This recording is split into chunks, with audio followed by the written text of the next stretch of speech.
su consejo ejecutivo aquí en Punta Cana. La organización agradece la asistencia de tanto nivel, tan diversa y tan interesada. A word of appreciation for attending this thematic session in the context of the Council. We know that there are numerous temptations all around us, which is distinctive for this incredible destination. But this reflects really the relevance, the interest, the meaningfulness of the theme that we will be discussing during this morning over 4 very specific sessions. New narratives around tourism. Nuevas narrativas justamente como corolario del desarrollo y la nueva visibilidad que el turismo está disfrutando en estos tiempos que estamos viviendo. Nos honra que nos acompañe el ministro de Turismo, nuestro anfitrión en estos días aquí, señor David Collado, a quien tengo el honor de invitar a que pronuncie sus palabras de apertura y bienvenida. Ministro, muchas gracias.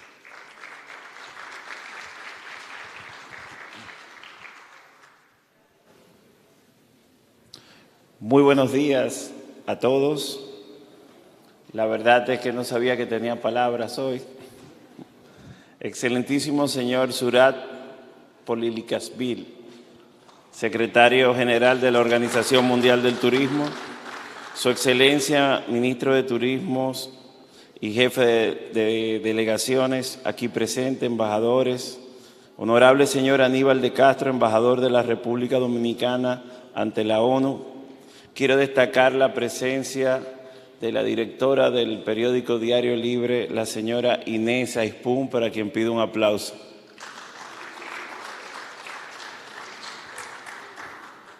A los representantes de las Naciones Unidas, el PNUD, que se encuentran aquí presentes, para nosotros es un honor que estén en la mañana de hoy.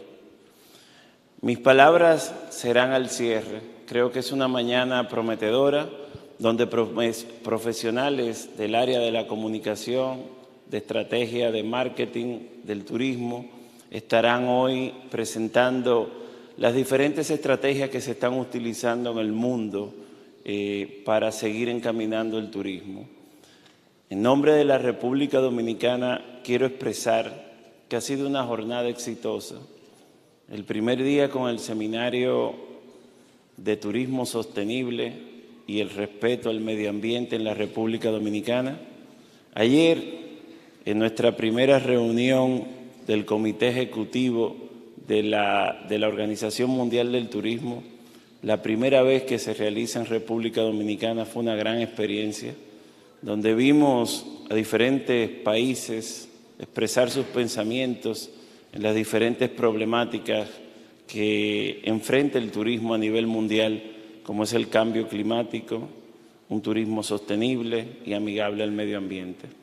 Y no quiero dejar de agradecer al ministro de Arabia Saudí, presidente del Consejo de la Organización Mundial del Turismo, por todo el apoyo que le ha dado a la República Dominicana. Muchísimas gracias. Y agradecer a Surat. Ayer lo dije en la cena, República Dominicana no tiene cómo agradecerte todo el apoyo que le ha dado a nuestro país. Y sé que lamentablemente Surat ha quedado encantado por esa isla que está en el mismo trayecto donde nace el sol y en 2 años ya ha venido 11 veces. Así que este país te quiere y si te quieres mudar aquí, ponemos la sede de la Organización Mundial del Turismo en República Dominicana. Muchísimas gracias.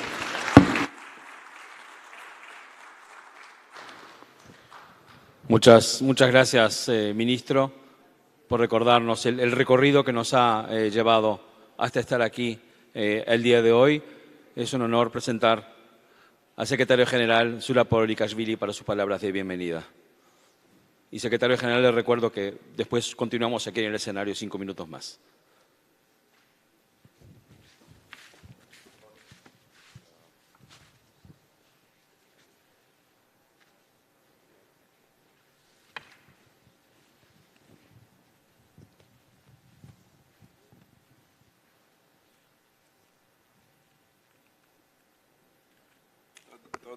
Todo es culpa tuya, querido ministro, de cena de ayer.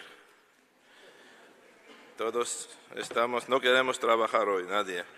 Lo vi con las caras entrando aquí en el hotel y nadie no quería entrar en esta sala. Pero muchas gracias. Muy buenos días, estoy muy contento, estamos todos muy contentos, muy felices. Y estoy viendo si está con nosotros o no nuestro querido amigo ministro de Mauritius. I want to see if Minister of Mauritius, dear Stephen, he is here. If not, it's his birthday, and let's applaud him and wish him all the best.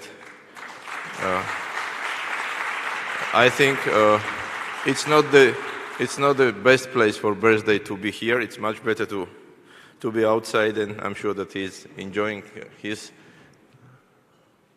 day, and we will congratulate him. Best wishes to him, to his country. Thanks to him for his excellent support, excellent Executive Council we all made yesterday.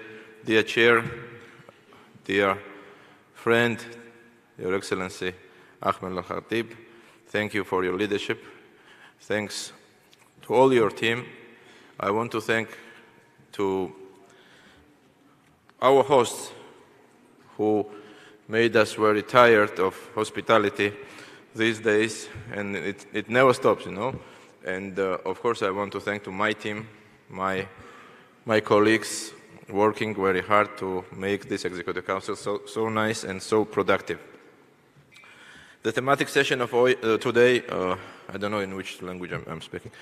The thematic session of today, it's very something new for all of us, and I will try to explain why, because it was mentioned in Interbrand's presentation yesterday that the world changed already. Tourism has changed, world has changed, we changed. But today, most important thing, one of the most important things for tourism development is communication, how we communicate. We never did this kind of meeting between media, social media representatives, and we have quite interesting and important representatives from big names like Meta is, like Google is, like Interbrand is, BBC. I don't want to miss someone, all of you. Many thanks to be with us. Again, it's for us first time we are doing it. Our member states are very interesting to know where tourism is going, how we have to communicate, how we have to promote destinations, how we have to, we were talking about sustainability.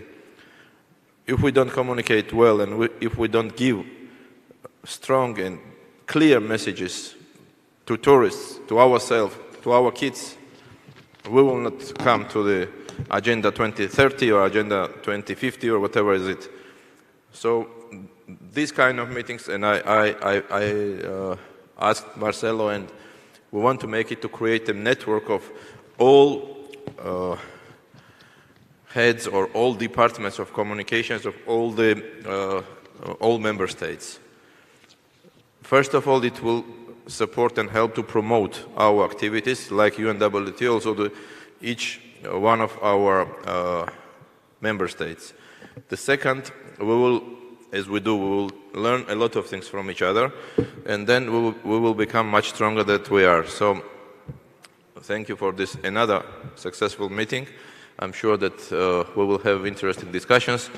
We will learn again many new things, what we don't know. For example, I will tell you that I don't have email. I was saying this is something not usual today. It's not funny and it's not cool, but many people have something which we have to see from them, and I'm sure that this kind of communication we have to establish and to make regional and local level, and it will help, first of all, to promote tourism destinations and to promote countries, activities all of us and all of you are doing in your countries. So it's very interesting, very creative, and let's use this floor and let's use this networking, which is very important today for make tourism industry better. I want to welcome the members from from our sister or brother organizations from United Nations, UNESCO. Thank you, UNDP, to be with us. We started 2 years ago, thanks to Zorica, to develop this kind of, to stronger our relationship. We are very small, but industry is quite big. So thank you to be together and have a nice day. Thank you, República Dominicana, again for wonderful 3 days. We will come back, don't worry. And we will do more things with you because we love you and we love to have strong, nice friends and good partners. Thank you. Thank you. Thank you, thank you. Gracias, Secretaria General, por sentar el marco para la sesión de este día. We're talking about new narratives in tourism, and especially of tourism going beyond tourism, to the extent that at times you don't need to speak about tourism to speak about tourism. So we thought this would be really an ideal fit for a special recognition that we would like to make today. And it's referred to an initiative that has been fostered by the Secretary General since he took office, which is fostering innovation and seizing on the talent of startups in combination with technology. Together with Save the Children Dominican Republic, UNWTO organized the Regional Challenge in Central America and the Caribbean for innovation and digitalization of education through the tourism sector, education for the future. Taking advantage, as I said, of technology to improve tourism, education, and training in the region. This is also talking about tourism, not necessarily talking about tourism as the main headline.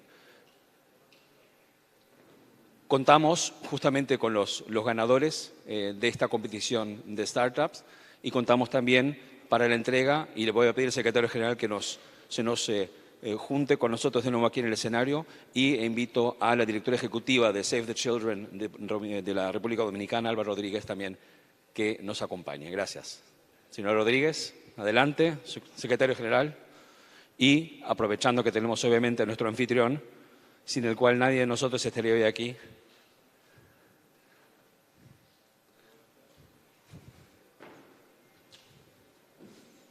Adelante. No. Sí.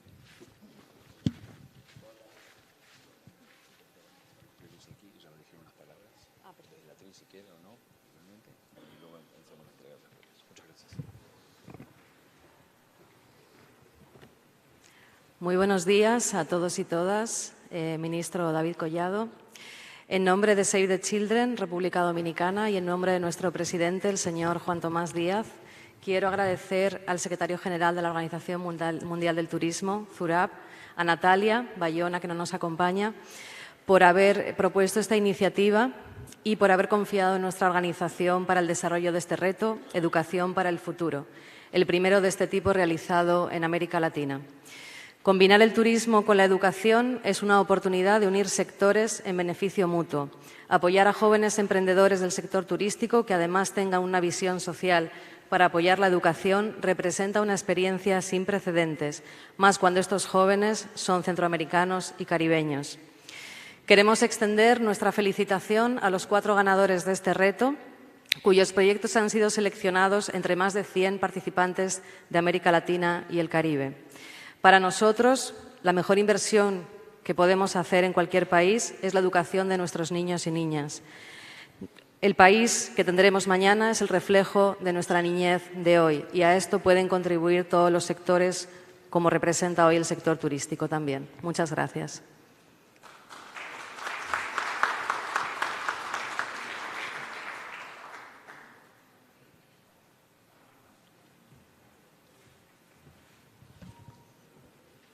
Muy bien, pasamos entonces a la entrega de la primera distinción. Tenemos en pantalla también. Deberíamos tenerlo en pantalla si funciona. Perfecto. ganador de impacto social. Ernesto, visita. Adelante.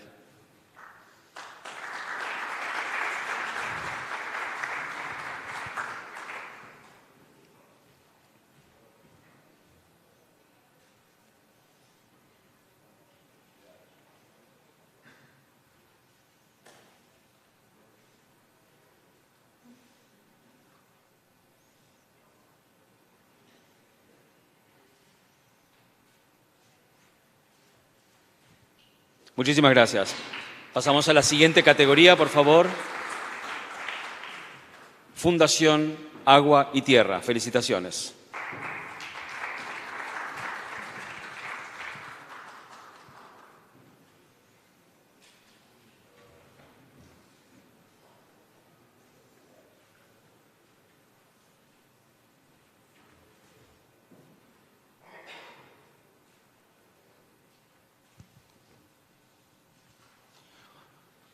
Muchas gracias. Un aplauso. Nuevas tecnologías. Nolim Studios.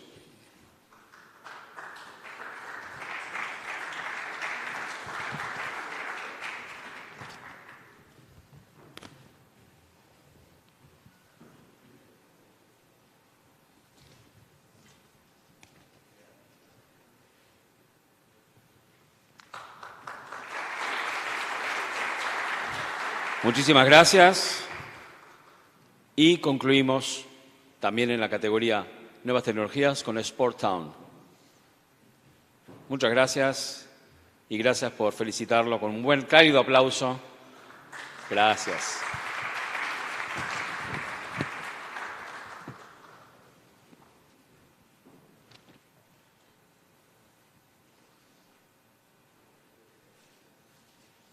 Muchísimas gracias.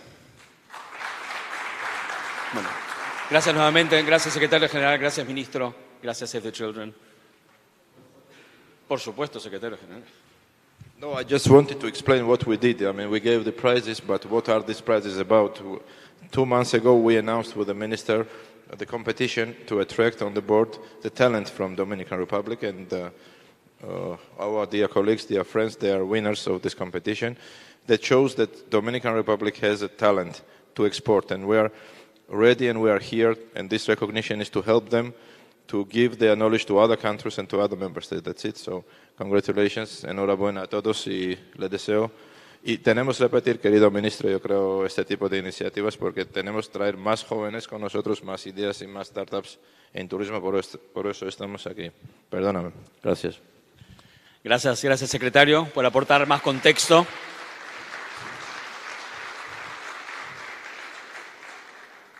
Con lo cual ya entramos en sesión realmente, porque de esto se trata, ¿verdad? Es decir, el turismo no solo relegado al segmento que cubre al producto turístico como tal. We have to go beyond tourism narrative, just being isolated, so to speak, within the promotion of destinations of tourism products, as important as they are.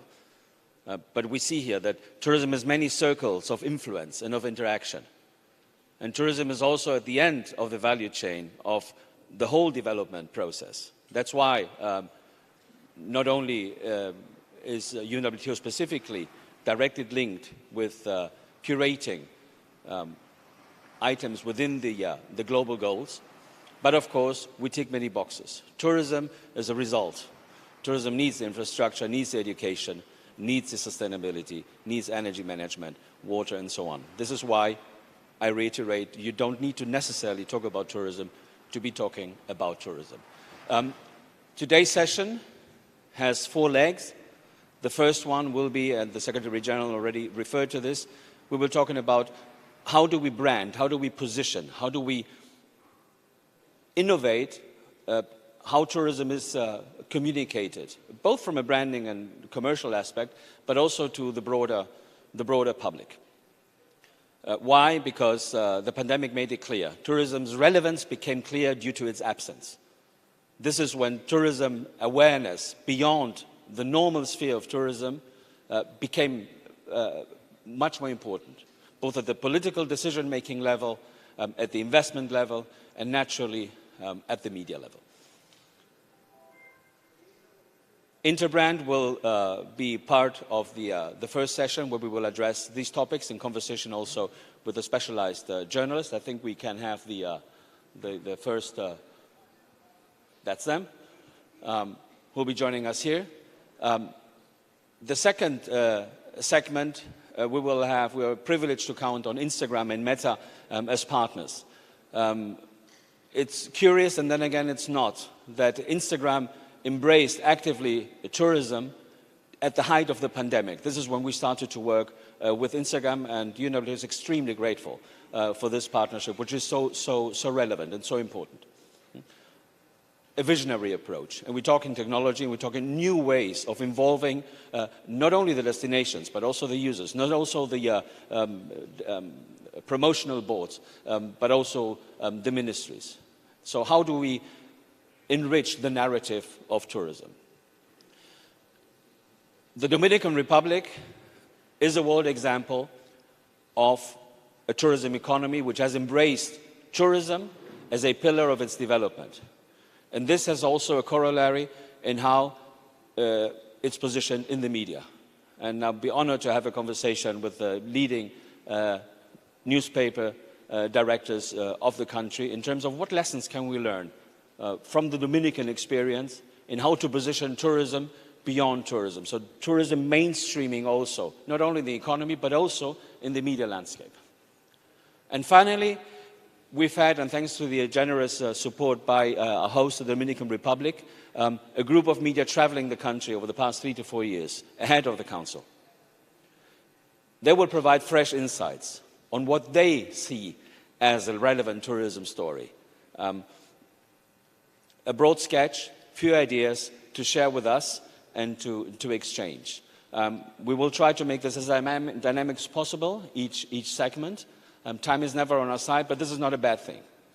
Especially we want to really ensure that our audience has specific takeaways.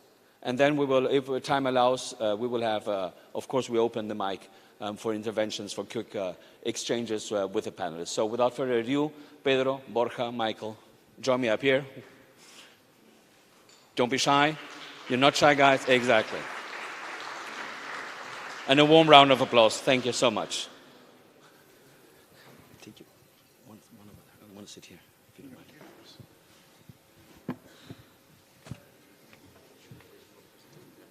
Sí. ¿Cómo quieras? We're in the way. Yeah, we should move. Okay. So let's make some air for the presentation, and that's it. Sorry. Can you hear me? Yeah. Hi. Well, thank you. Marcelo, thank you, UNWTO, and thank you, the Dominican Republic. I'll take your minister. I would love to live in this wonderful island. Thank you also, Melia, for hosting this event. We were very thrilled and honored to be invited into the stage to talk to you and walk you through what we believe. I mean, this is our passion. Obviously, we're brand consultants. We love brands.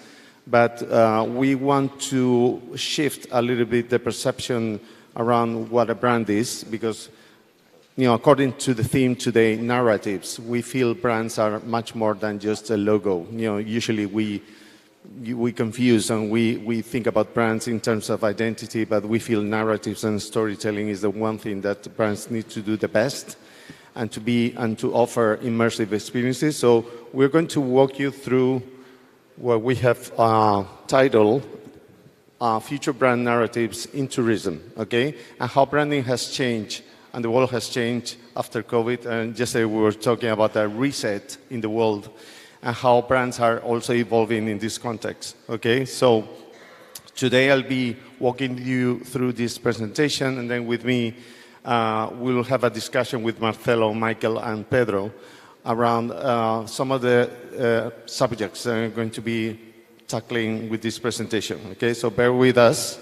I'll try to be as quick as possible with this presentation there so we can have a proper discussion.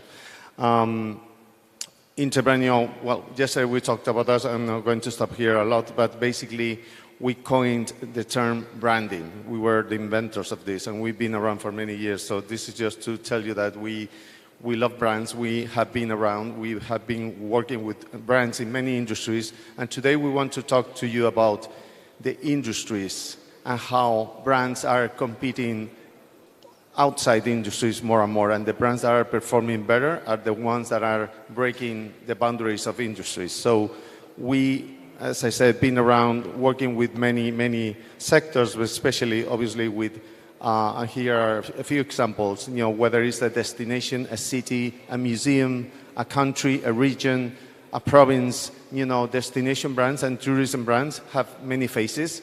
We tend to identify just country branding, but there are many ways in which you can talk about brands. Lately, we've been working a lot with Saudi Arabia and many brands and tourism and destination brands in the country.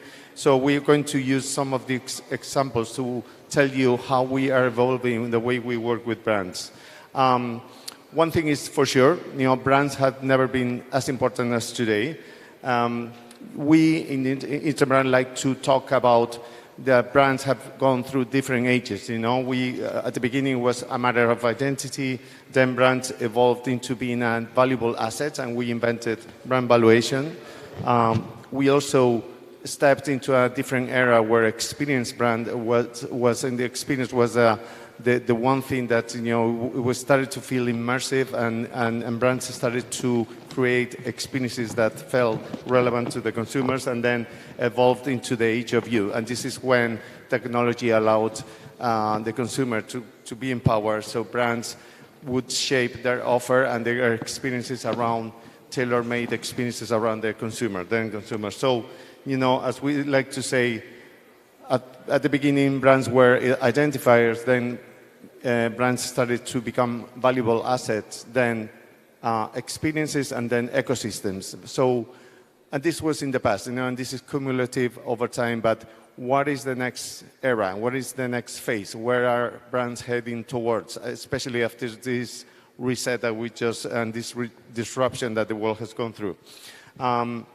So again, identifiers, we all know destination brands and tourist brands, the most iconic ones. I love New York. This is a classic exercise of branding, but then we see, and we brought to you different examples of other brands have managed, when we created this merger in between LAN from Chile and TAM from Brazil. We valued the brand, both brands, and made a model and created a brand proposition and a narrative that really merged these two brands into one single proposition, but considering those two brands as valuable assets.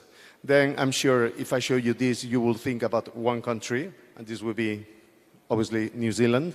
And this is, we love this because this is how a brand, like a destination brand like New Zealand, has managed to use Hollywood as a vehicle to promote an immersive experience of their brand. So this has been an iconic move in tourism, and we love to highlight this. And this is a perfect example of age of experience in brand tourism. Another example would be, and this is a case study, I would like to play a video. This is a Prince Akatoki hotel brand. This is a brand that was crafted around a specific necessity of individual needs.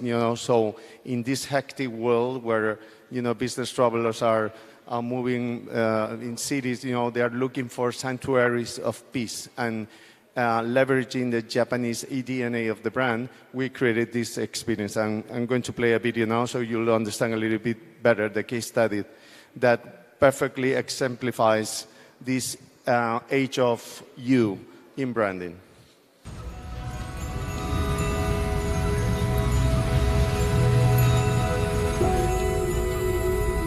せわしない街で目まぐるしく生き、立ち止まる間も休む間もなく流れ続ける日々。私たちに必要なのは歩を緩めてひとときひとときを感じられる場所なのです。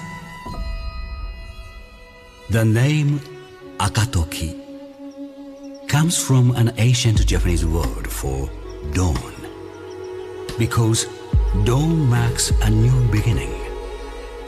At dawn, anything is possible.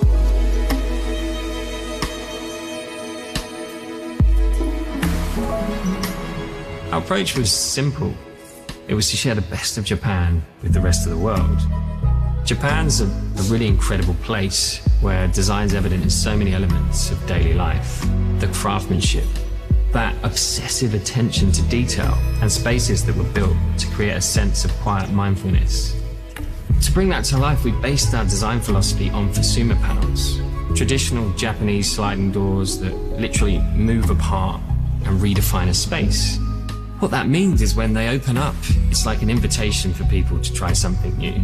Japan has its own distinctive style of hospitality. We like to think of it as a service from the heart. It's about anticipating a guest's needs, sometimes before they even know it themselves. It's something we've been practicing for a long time. When designing the interiors, we follow the Japanese philosophy of ma. It's the idea of finding balance and harmony by juxtaposing positive and negative space. We want our guests to walk into the Prince Akatoki and find a sanctuary.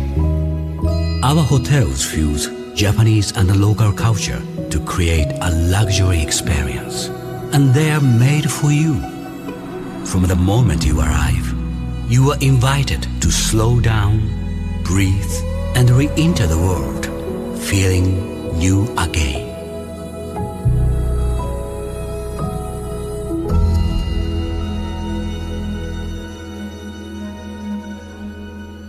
So this is what we call an immersive narrative and an immersive storytelling that really, this is a brand that is crafted around a necessity and ultimate insight from the consumer. You know, we all live busy lives.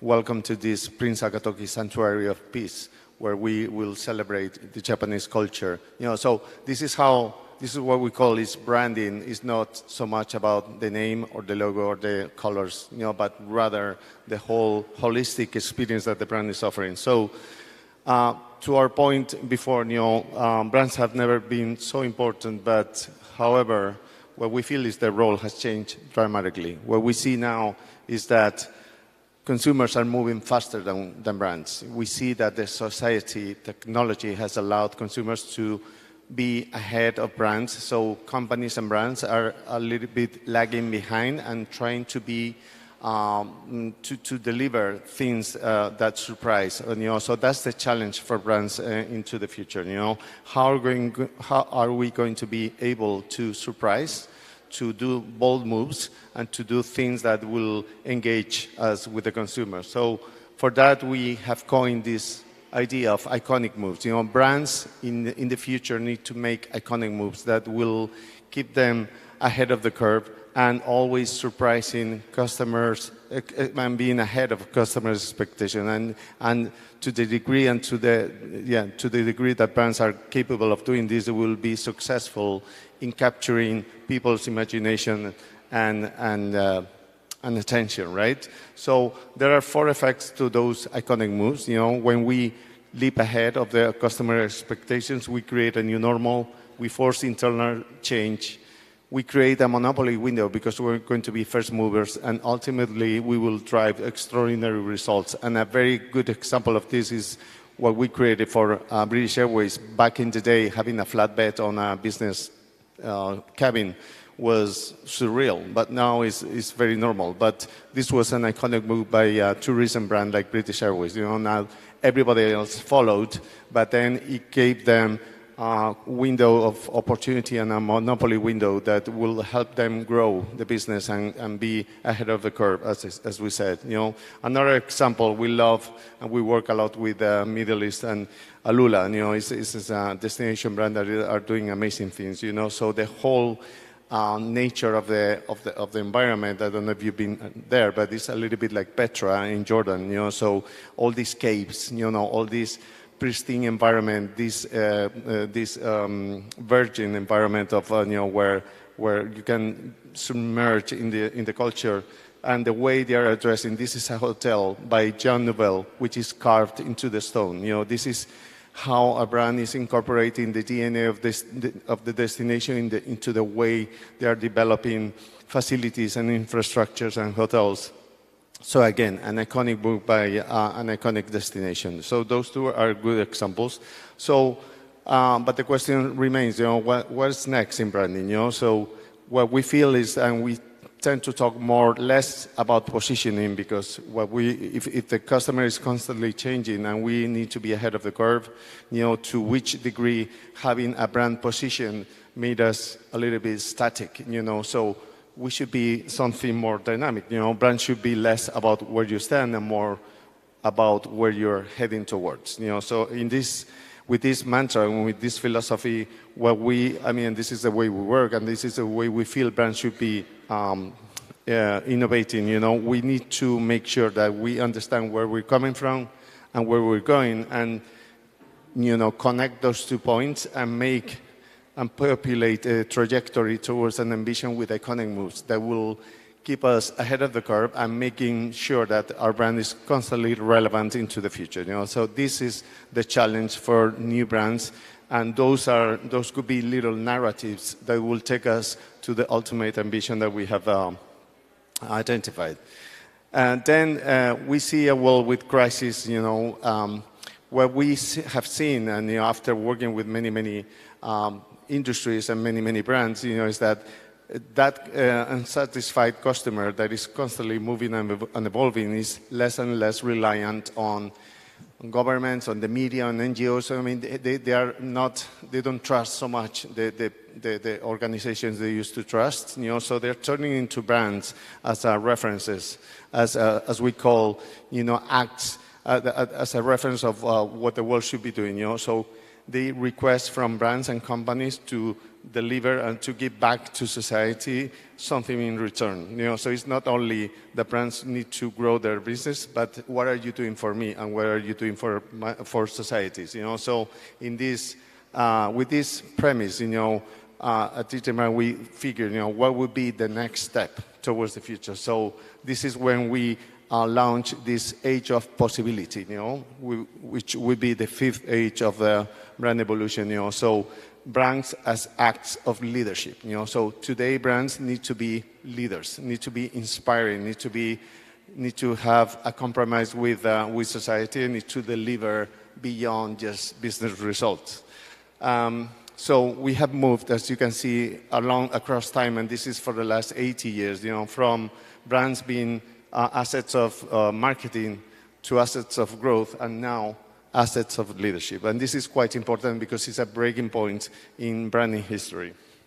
And then brand leadership is also about doing things right, but also doing, and delivering experiences. But then, and these are examples of how these brands are leading into this new era of branding. So Lego, for example, they deliver experiences, amazing storytelling, but then they also have this compromise with sustainability, So it's not only that they do amazing stuff, but they do it in a very responsible and leader way, So the way they build and they recycle and they use plastic in an inspiring way that really connects to what we believe brands should be doing, Others like Nike, So immersive interactions, Nike in the metaverse, but also making sure equality is also part of the equation. So incorporating women from different cultures and making sure that everybody is invited.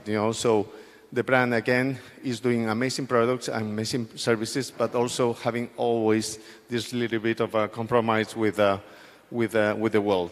Airbnb, tourism brand, to some extent, It's not only about talk the walk, but walking the talk. It's not only about how they have invented experiences, but how inclusivity is part of their equation. And they want to make sure that every bit of their service and products that they deliver have this, incorporates this aspect of inclusivity. So it's true and is unique to their DNA.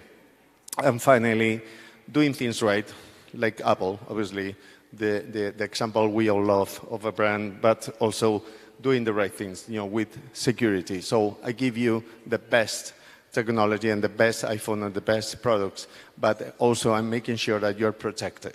So this is the way I'm thinking about you, consumer, and this is the way I'm a leader.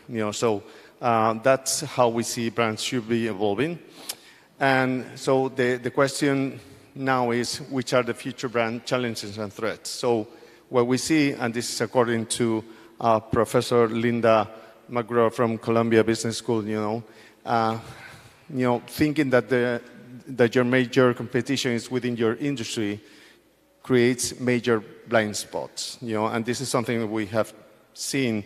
For example, we may think that Avianca is competing with Iberia or LATAM Airlines, but they might be competing with Zoom, because to which extent Zoom is detracting business possibilities from an airline because there will be people that won't be traveling because they have Zoom as an alternative brand, So am I competing with brands within my industry, or am I competing with brands in other industries or other arenas, Again, a couple of examples, is Walt Disney World competing with other theme parks or with Oculus that could offer you immersive experience at home, so they will detract some part of the business out of your brand proposition. Or Booking.com, and this is a very recent example, I just read in the news today that Uber is launching a service that allows you to make reservations on cruises, so you can do that with Uber, and Uber is supposed to be not a tourism brand, right? So this is the danger and the threat, So from industries into arenas, this is how industries looked like back in the day, and this is how arenas look like. Arenas are based on customer needs, specific customer needs, whether it's to explore, to thrive, to play, to move, instead of banking, airlines, tourism, So this is how we feel brands should be moving towards arenas. And this is a very good example of a brand that has understood this very well. They started out selling books, as we all know, but then they started populating their offer of products and services with different, whether it's video, whether it's music, with supermarket, whether it's, distribution, whatever. And to the degree they have managed to expand their offering in different arenas, they've been able to make sure that the brand value and the business has grown significantly because they are not playing within one single industry of, books, but rather playing with different arenas. So this is quite a good example, and we feel there is an opportunity for tourism brands to do something like this.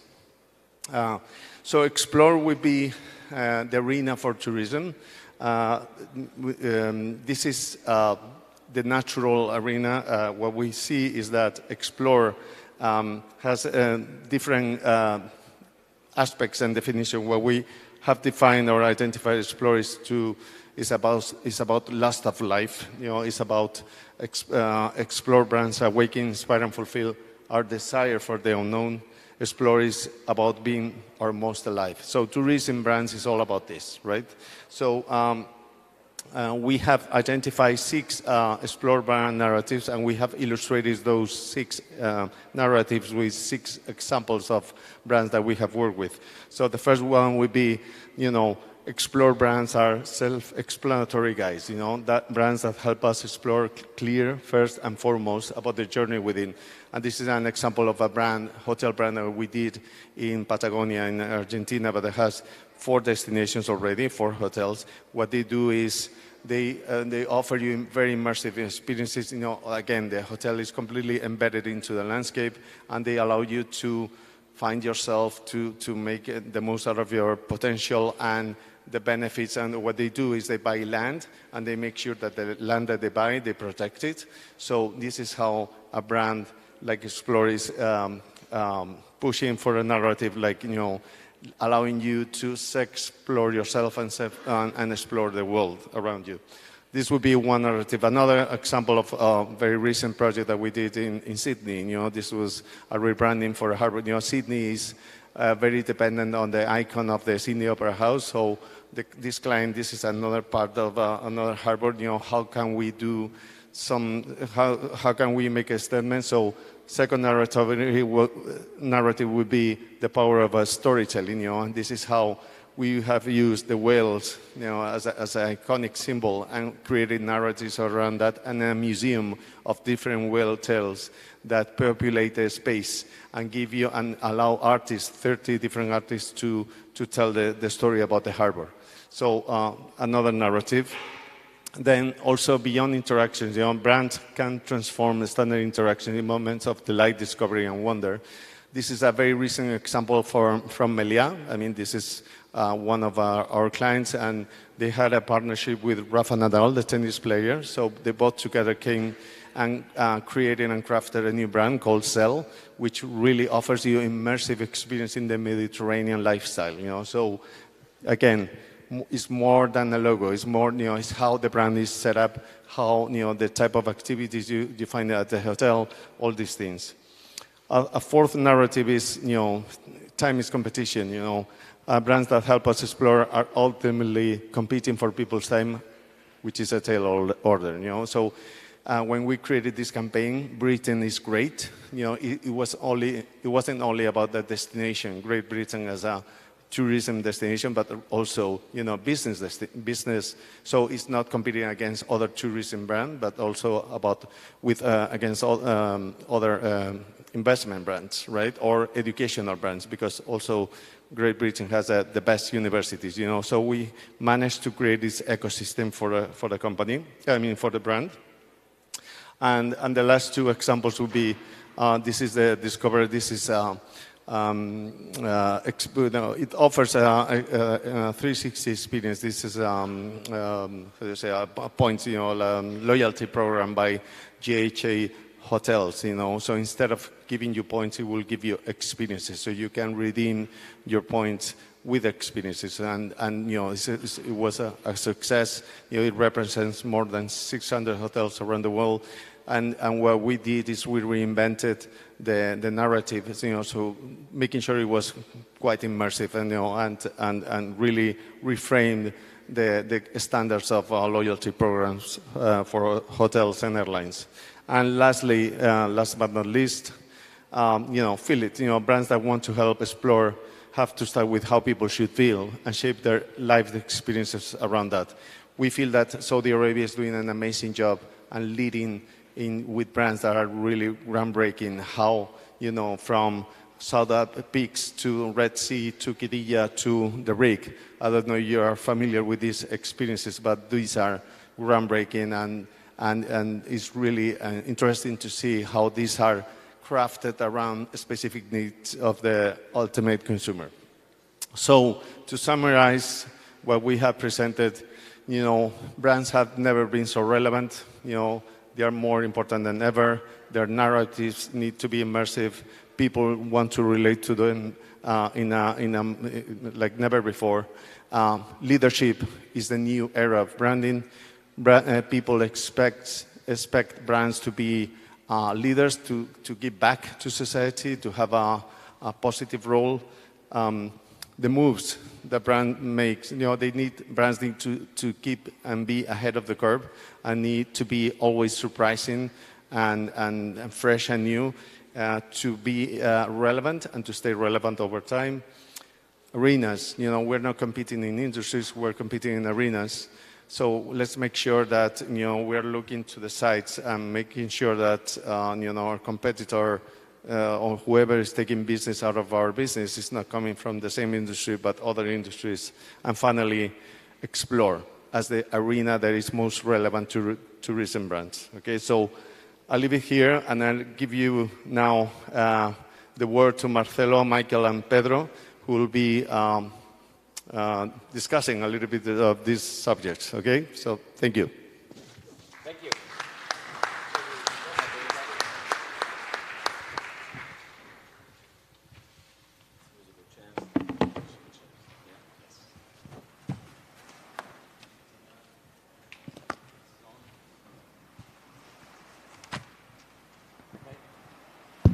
Ahora sí, muchas gracias.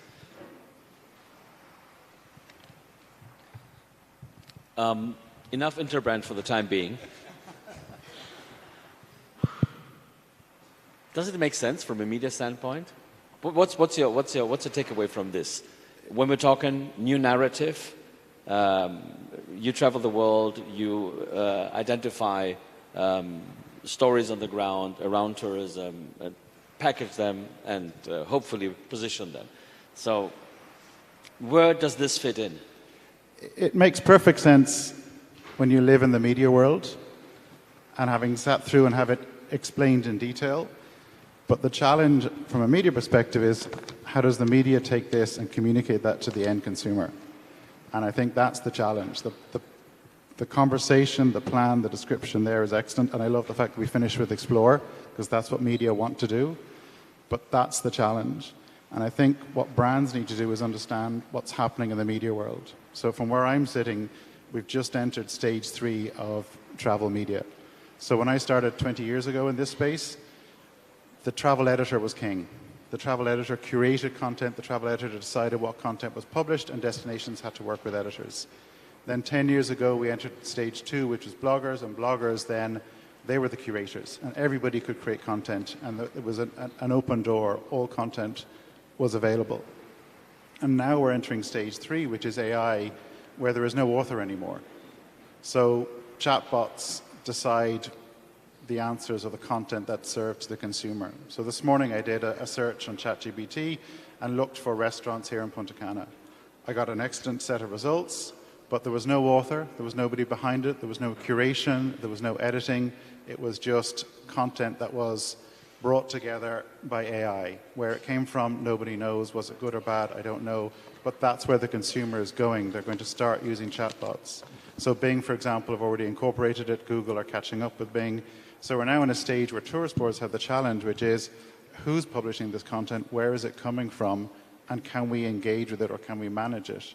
And if there is content that is, let's say, incorrect in a magazine or a newspaper, you can contact the editor and they'll make the changes, they'll edit. Likewise, you talk to a blogger, you can point out where there might be, an issue with a piece of content, but with a chatbot, you can't do that. And that makes it incredibly challenging. The answer is journalists have never been more important. So content creators, journalists, but good content creators and good editors. And here I thought that the time of added value for information generation was over. And it was more the container rather than the content, which is relevant, because this is how you get the big bucks for advertisement. But I think trust is important. People want to know where the content is coming from, who the author is. So it's the why, not the where, is important. Why has that journalist traveled? Who is that journalist? What's their background? Why are they writing about this topic? I think it's an opportunity for destinations and DMOs to work more closely with journalists, but they have to do more work to actually validate who those media are, because they don't have editors anymore to say this is a good journalist. Now, how to ensure, we were talking about new narratives. UNW2 is not really in the branding business. We're in the tourism for development business. This is the mandate of the organization. And we're trying to broaden and enrich the narrative around tourism, precisely to highlight that. How do you navigate that when we've just heard from the experts, from Interbrand, on really the value, and you were talking about stage 3 tourism journalism. I'm paraphrasing this for what Borja presented. It's stage 3 brand, so it's now brand and leadership, right? So there's a certain correlation with that. So what do we do with this? Are you proposing that you're a gun for hire? So there's a perfect link to the presentation we've just seen from Interbrand. It's the final point 6, explore. That's what media want to do. I think the stage or the day of the heavily curated press trip is over. It doesn't work anymore. Editors don't want content that they've seen 1,000 times before. They don't want to see an itinerary where the same places are visited again and again. The best press trips I've been on in recent years or recent months, and the best press trips I've been involved in, is where the media have time to explore and create their own stories, create their own content. So an example, a trip I did last year, it was a 6-day trip. The first 3 days, it was a lightly curated itinerary where the destination was introducing the journalists to what was available, what they could explore, what they could see and do. And then the last 3 days, based on what the journalists had seen the first 3 days, the journalists could choose for themselves what they wanted to go back to, what stories they thought were interesting, what people they liked, what they wanted to find out more about. the content produced from that was some of the best content I've ever seen. So explore, to go back to that point there. I think you need to give media time to explore, to find those stories. But the work of the Tourist Board has got harder than ever in that they need more resources to audit and validate the media that they're going to be working with. You still need to take a lot of time as a DMO or a destination to find good media to do that. Now, before I move on to Pedro to talk about strategy, because this overall boils down to strategy, how do you ensure, Michael, that media doesn't really partner with brands, right? The role of media is to be that neutral instance which ensures the checks and balances. How do you navigate that? How do you how do you balance it out? Whilst searching, for a relevant, meaningful story. And again, this is like a mantra. We're talking here, I want to always go back to the field of tourism for development. Soft sell. Hard sell doesn't work. So media don't want to be sold to, and they will see very quickly if a brand is pushing a brand message. Soft sell, the opposite works. So I was on a sustainability press trip last year, and the destination... Was it sustainable? Almost. But the media, the destination was very clever. They said to the media day one, this is the first time we've done a sustainability press trip. We're new to this. We're learning. We're on a journey. We'd like you to come on that journey with us. So they were open, honest, and upfront with the media. They weren't hard sell. Therefore, the media were immediately on side. From day one, they were on side. So again, it worked. Now, that said, sustainable tourism or media to date, the challenge has been any trip I've been involved in or on, the DMO is inviting specialists in sustainable writing and tourism. Whereas in fact, for us to really engage with sustainable tourism, I think mainstream media, everybody has to be on those press trips. It can't be just the specialist media. But soft sell, to answer your question. Is this the right strategic approach? The soft sell, Pedro? Is this what, again, with the very comprehensive presentation we witnessed, so you're not talking really about the brand, are you? The brand just comes in through the back door. Well, I think definitely you need to, the soft sort of sell, it's very important, but when you think of, again, I think the media has a critical role to play in sort of, I wouldn't call it positioning, but rather bringing awareness to certain destinations and certain brands. But we need to understand that we need to build those brands around people. So the communities, right, of those destinations are critical in that process, and maybe it hasn't been the case always. So if we want to tell stories, we have to tell stories about people and about communities, right? So how you engage not only consumers, but the people that are going to be directly impacted by that tourism is critical. So as for the role of the media, I think it's critical in those new narratives and portraying tourism in a different way and a different light, and the impact that tourism generates in destinations and to communities. But at the same time, I think brands have a responsibility to be developed around and created around people and communities. And to your point, I think I'm myself a backpacker.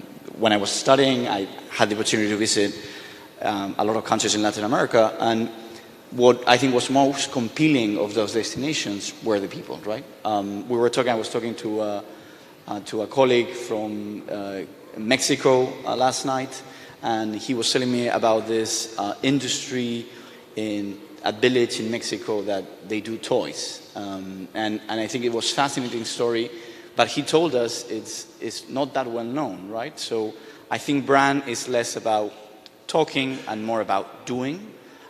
So I think portraying a message, it becomes harder because I think consumers, I think just detect very, very quickly when they are being sort of doctored or it's being a tailored messaging approach. We had the first mover advantage. Borja mentioned first mover advantage. We had the first mover advantage because we were the first out of 4 blocks at this session. Okay, we started late. We need to call it a wrap at this stage. Of course, feel free to engage as we move on. But then again, both of you have addressed from your perspective and respective angles DMOs, for those not familiar with our acronym words, Destination Management Organizations. So those promoting actually destinations. So what would be your message to them? How do they?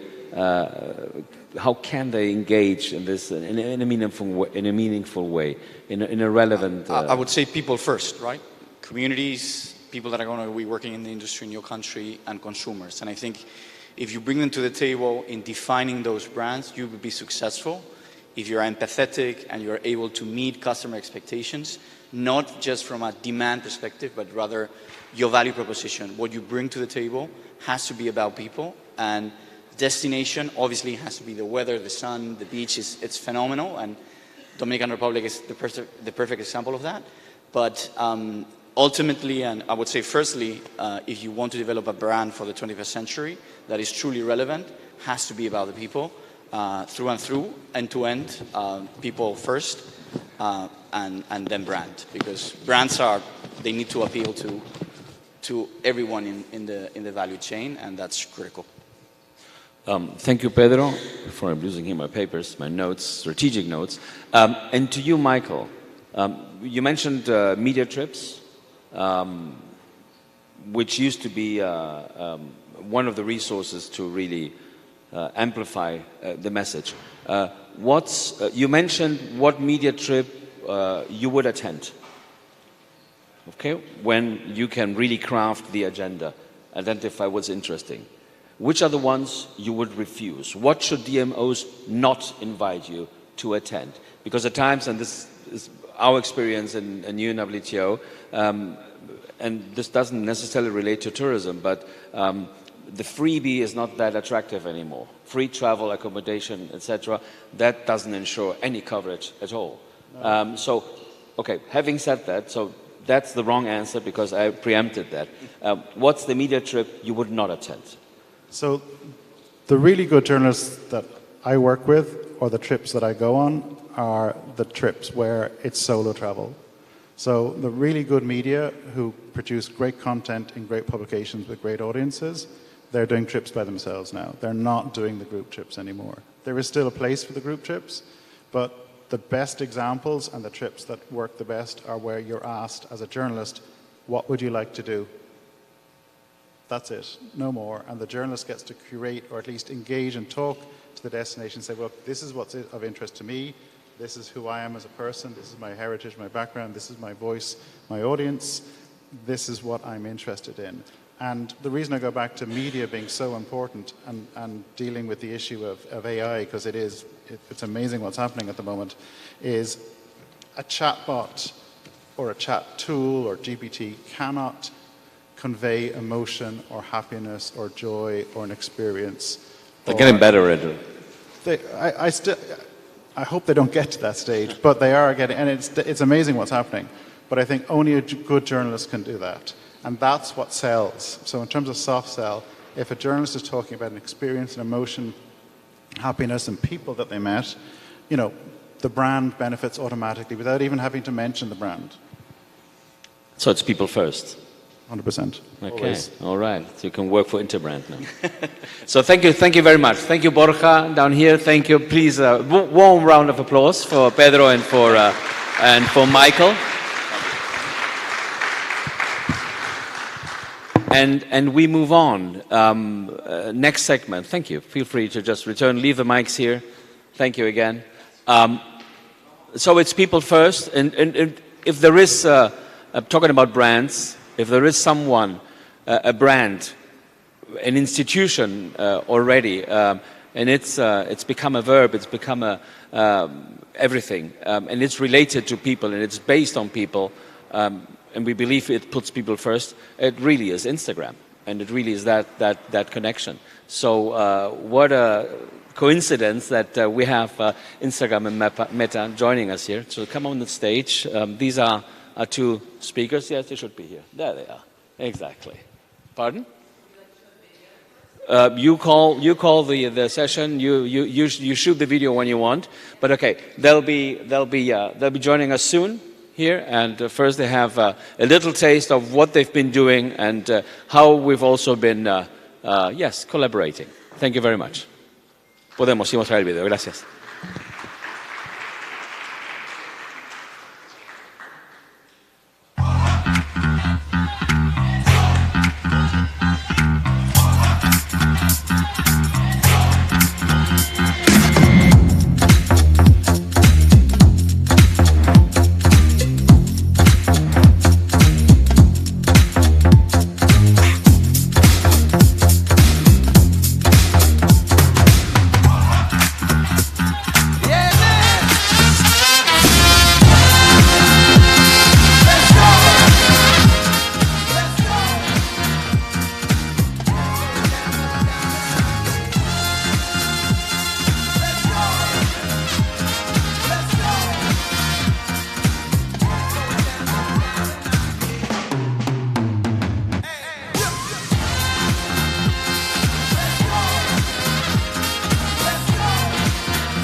thank you.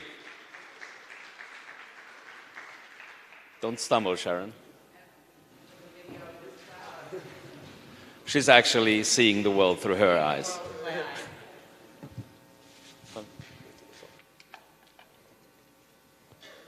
So thank you. Thank you for sharing this with us. As I mentioned before, UNWTO was really honored to work with, start working with Instagram really at the height of the pandemic. We actually had two, and this is very interesting, new partnerships around media and communication. Again, when the world stood still, one was with Instagram, and the other one was with Euronews. Euronews, and as you know, is a multi-language digital broadcast channel in Europe, and they opened the travel vertical in October 2020. Bad times, but still looking ahead for the relevance. So, what about tourism? How come that tourism has become something relevant for Instagram? Not only, of course, through the content stream generated by, of course, followers, users, and so on, but really for you to engage from the top with the sector. Actually, before we hop in, I'll give a little bit about myself, and Sharon will give a little bit about herself as well. I've been with Meta for a year now, and I came actually from the pharmaceutical industry, a totally different world. But one of the things I love when I was in that world, both on the government side and the patient side, was I work with people who got to tell their stories, and that's why I joined Instagram, was to give a chance for people to tell their stories. It's one of the things I was looking forward to. And so I also come from a small town, so we'll get into that some more as well, about the importance of the tourism and this program. But just want to give you a little bit about me, and I'll give Sharon a little bit about herself. Hi, everyone. I'm Sharon Yang. I've been with Meta for 7 years now. I'm from San Diego, and I currently live in Washington, D.C. And what I do at Meta is I actually manage partnerships. So I help manage our partnerships with the UN system.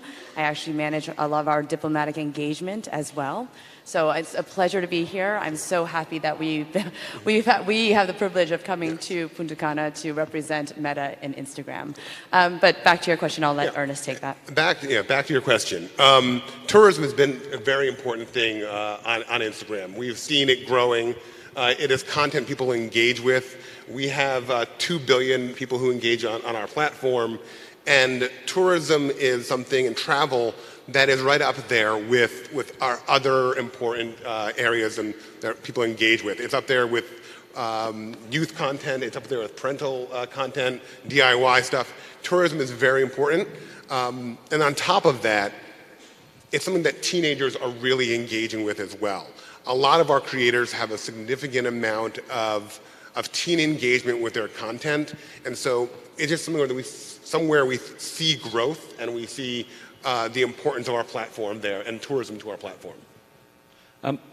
Of course, I mean, you have really the trends, hot trends, immediate, literally at your fingertips.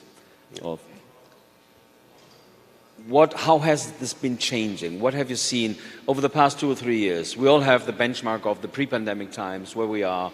Of course, we see this from a numbers perspective, just to see how things are moving. But then again, we saw the huge impact that this crisis, this pandemic, as well as many others, have had on consumer behavior in general, not only on tourism.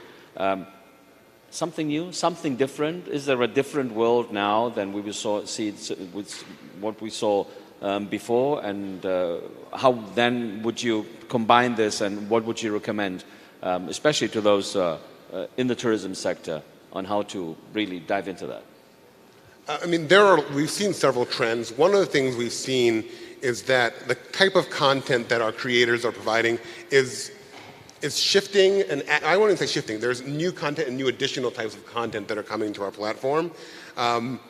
The content is still there that is, the pretty and the beautiful, but there's a new set of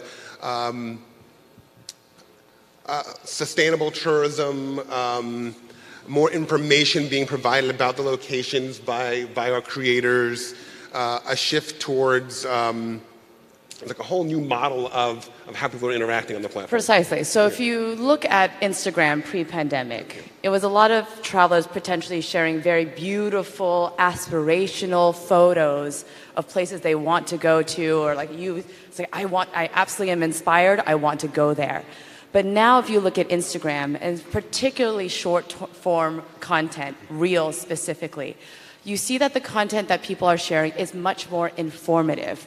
When I go to a place, how do I communicate? When I go somewhere, how do I ask for the bill? How do I exchange currency? I was recently in Japan with my mother. I brought her for the first time. And so, as you can imagine, I was doing some research on Instagram. And as soon as then my Explore page on Instagram became filled with very relevant content for me. And it was everything from, if you want to ask for the check in Japan, it's not this, it's this.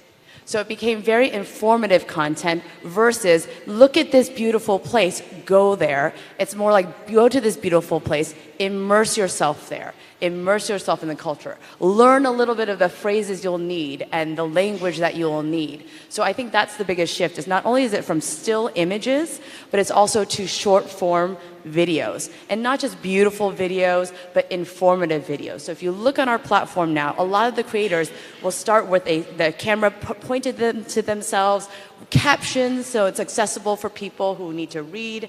And again, it's more than just a beautiful photo, it's full immersion and information, education before you need to visit someone. And continuing with that, it's also information that is very relevant to specific populations. And on the accessibility front, we have a lot of our creators who are, and some of the creators you'll hear about later on today, who presented information about how to travel if you are differently abled. How to get to the beach and beaches that are available for people who are in wheelchairs. So that authentic content that's really tailored to a group that needs this information is now available on our platform from people who are living that experience and who can present really, here's how I was able to go to these locations and experience it for myself. Just quickly, maybe not everybody's familiar with the term. What is a creator? What is an Instagram creator? It's just anybody using the platform shooting something up? I would say we are all content creators. And that, I would say, is the little c. We are all content creators.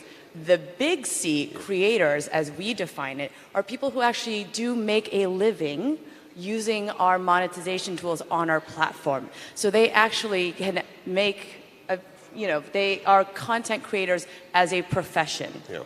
And we see our creators as very important to our platform. They're the soul of our platform in many ways. And we want to help them be able to monetize, be able to make a living on our platform. But beyond the living that they make, it's also the expanded access that they give to other small businesses, the people that they highlight in their videos, that people can then interact with that they might not have known about before. Several of our creators really did highlight, as shown in the video, there are 58 small businesses that were highlighted in this program, but that's something that happens every day. People bring the opportunity to engage with a business, with a small business that they might not have seen before. And as I mentioned, my parents actually had a small business, and I could see even back then, this was well before Instagram was available to them, the impact that a little bit more recognition could have on a small business. And so when the creators on our platform highlight these businesses, they are bringing something to the local economy, they're bringing something different to the tourist economy as well. Spoiler alert, we have two creators here who will be part of the last segment to see really how do we match the conceptual part, the theory, the people first, the branding, travel, journalism, coverage, etc., with what's really on the ground. Going back to people first, which I think is really the connecting thread, and those of you, of course, who witnessed yesterday the rebranding effort that UNWTO is undergoing, it is actually people-centric. It puts people front and center. I asked in the previous panel what their message would be precisely to DMOs, precisely to those promoting tourism, and also raising awareness, right? Which is then my role is, as a specialized UN agency. Do you share the approach that was here transmitted by both a seasoned Yes. travel journalist and a world leader in branding? The short answer is yes, but I would actually like to explain a little bit why we decided to partner with the UNWTO, how the program started, and then transition to why creators, why individuals, and why the answer is yes.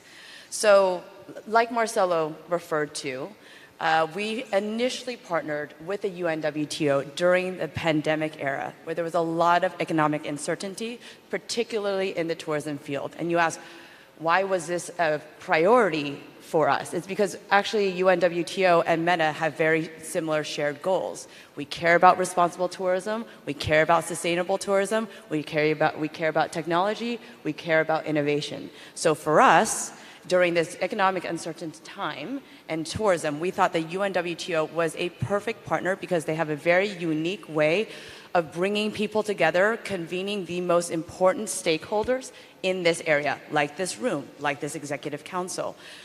And so our first partnership was actually creating an a tourism recovery playbook for Instagram. It was geared towards tourism boards, towards small businesses to actually utilize our tools and showcase how it embraced social media as a way of communicating when tourism was not happening. How does a small business get their message out when tourists are not coming?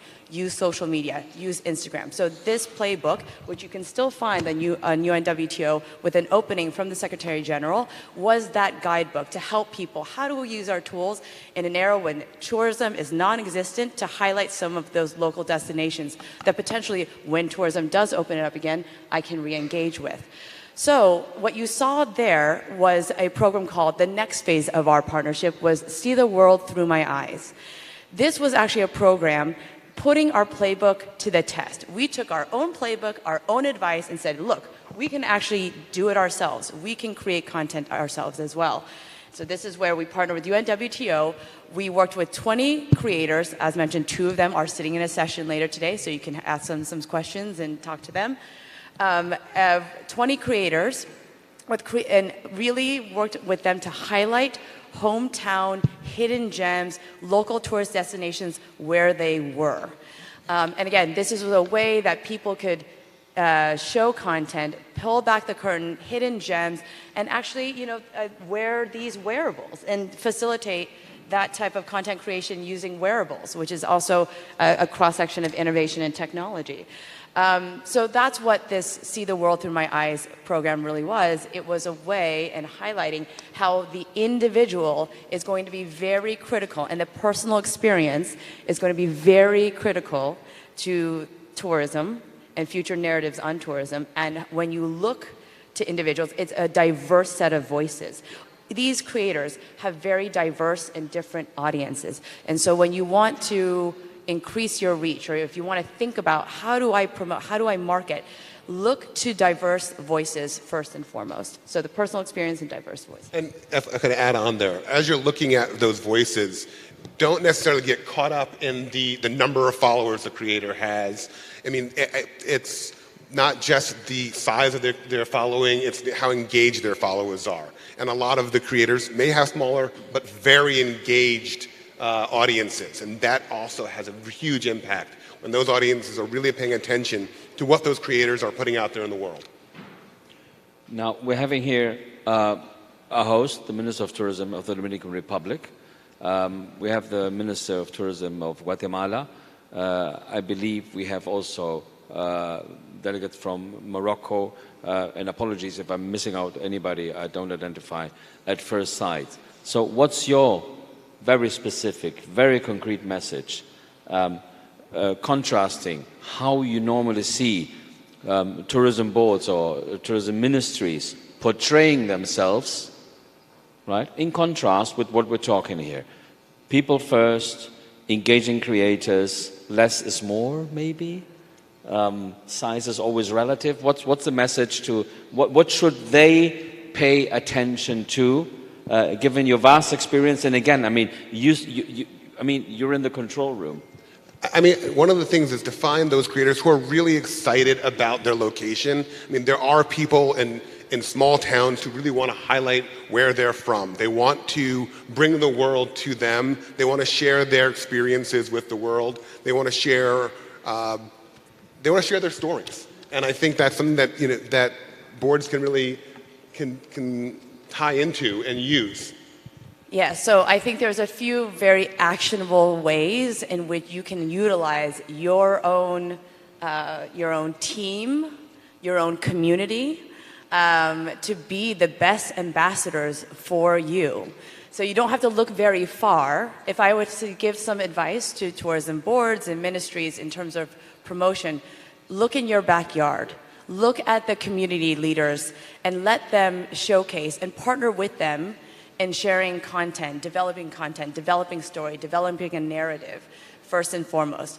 And if you know, what draws people into social, what draws people into your story are really the perspective and the authentic voices of those creators. So when you engage with a creator, when you partner with a creator to really amplify some of the sites that you want to showcase, let them be authentic. Let them be the authentic selves. It may not be the persona that the tourism board or in a policy setting we would typically utilize, but let them be authentic because their audience is a diverse audience and you want to showcase that. They're pulling into what Ernest mentioned. They're pulling in a very different audience than the typical audience. So really, really lean into that. As you know, I'm a development economist by training, so I try to identify patterns. So this is a template. It works for tourism, but it works also for other segments because we're mentioning tourism here, but not all the time.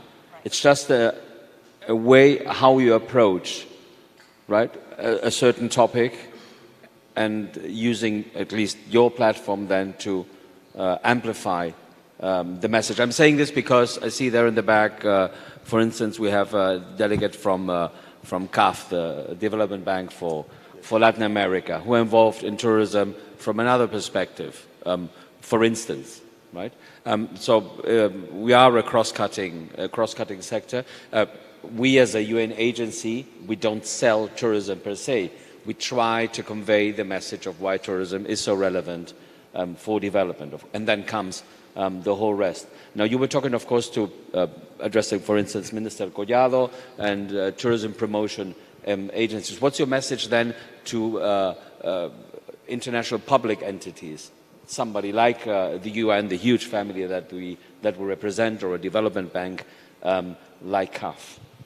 The advice is actually not too different than what we just mentioned advising. The trend that we're seeing on Instagram or even on Facebook is that it's a turn towards the personal and the turn towards the authentic. So it is that personal, that authentic voice. And I think I mentioned to my colleagues last night, is like places, destinations need a voice. They have a persona now, and you need to personify them. And that's very different than I think the way that tourism was marketed before, where you would show a photo and that would be enough to drive somebody. It's not enough anymore. You actually want to show the story, the journey of this to this destination before you actually capture this image. So I think the authentic, the behind the scenes, those voices, the beautiful, the not so beautiful, show it all, because I think that authenticity makes it very much more approachable for someone to find and discover. Yeah, and I'd also want to make sure it's clear. People aren't just going to Instagram to discover things. It's becoming a place of action as well. People are directly engaging with the small business. Even if they don't get a chance to travel to a location, they may see something and be very excited by it and go, oh my gosh, I did not know that was out there. I didn't know I could order a hat. Or I think Marion, one of our creators, highlighted a small hat shop. That was available. I can order something from there and have that brought to me. Even if I can't get to this location, if I can't travel, I can still experience this thing, and it's brought to me by social media. It's brought to me by Instagram. Okay, we must bring this segment to an end, but before we finish this, who likes to play bad cop and who likes to play good cop? I like good cop. You like good cop. You're bad cop. Where is this Your going? the message to our audience and to those following us on streaming, to the minister, to your fellow creators. What are the don'ts? What don't they have to do when trying to use technology, communication technology, to engage in a meaningful way, to position the destinations and to really make a difference? Be the bad cop. Bad cop? Yeah, be mean. We mentioned this earlier, don't just focus on the number of creators. Don't just, number of followers. That's not exactly where you have to focus. Be prepared to look a little bit deeper. So I think that's a don't. And don't think that it always has to be perfect. It doesn't have to be beautiful. Authentic we're in a beautiful location, and it's hard to not have beauty here when you're showing the pictures, but everything's not going to be perfect every time, and that's okay. So don't focus on it being perfect. The do's, and of course the do's are positive. We don't want to criticize anybody, but of course we have our host, the Dominican Republic. So what's the Dominican Republic? What are they really excelling? What's the lesson really to be shared with us? Of course. Do maximize and use the tools that Instagram has to offer. And I know that there's some communications professionals in here, so please, I'm sorry if I'm repeating myself, but there are some tools on Instagram. Instagram guides. Use Instagram guides. 2, use Instagram Reels for discoverability. That is where you're going to get a lot of your views. That's where you're going to show up in the Explore page. So I think short form video is very important. Use creators. Definitely partner with community leaders, voices, whether they have a big audience or a small audience. Have someone else also bring a different perspective, an ambassador, to your social media and your communications as well. And do find hidden gems. I don't know about again, I'm just going to refer to the most recent travel, but what I was searching for, what I wanted to discover was I wanted to be in Japan and I wanted to be one of the first adopters to discover something completely new that nobody had really been to before, that's not in a guidebook.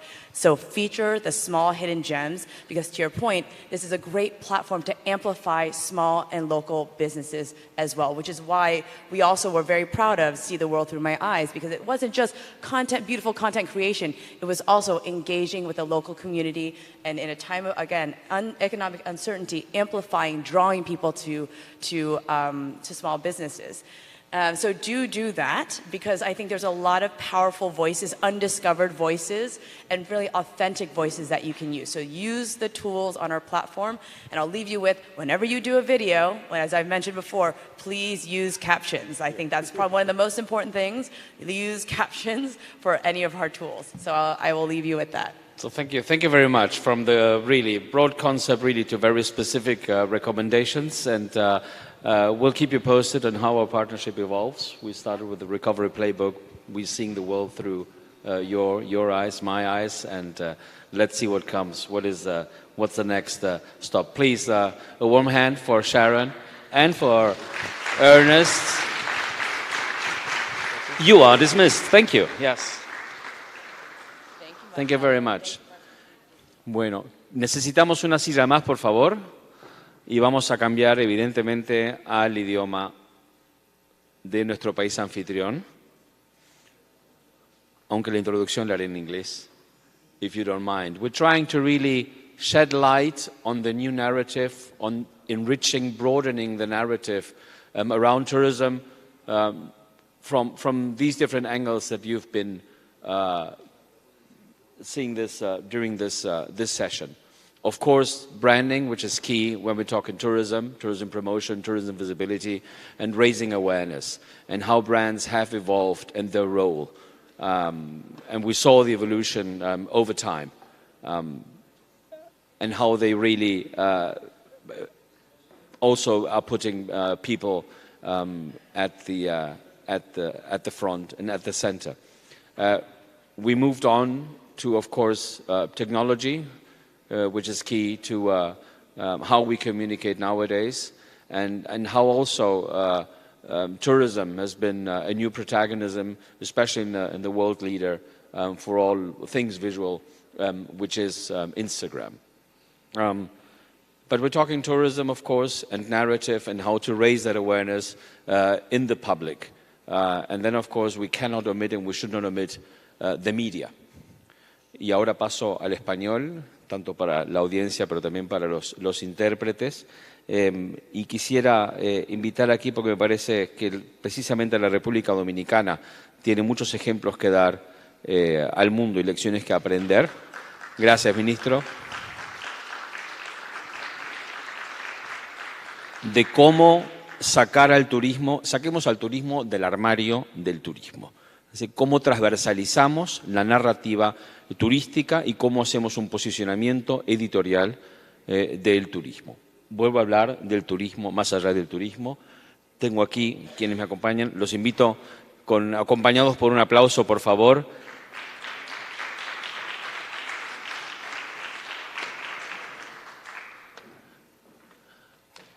No hay protocolo, por orden de llegada.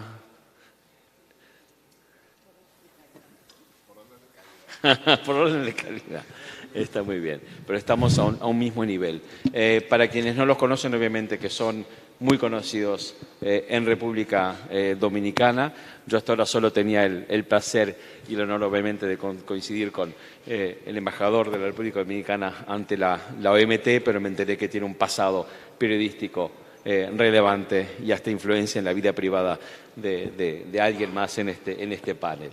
Pero bueno, si les brevemente que se presenten, quiénes son, qué representan y seguimos conversando. Por favor, Inés. Buenos días, muchas gracias por la invitación primero.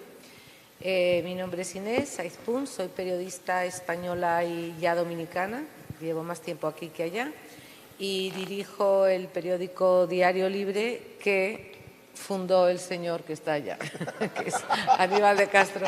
Acabamos de cumplir 22 años y nada, espero que este panel nos ayude a todos a entender dónde estamos y a dónde vamos. ¿Dónde estamos y a dónde vamos? Adelante. Bueno, José Monegro, director del periódico El Día, del grupo de comunicaciones Corripio, que recién celebró 21 años de haber sido fundado.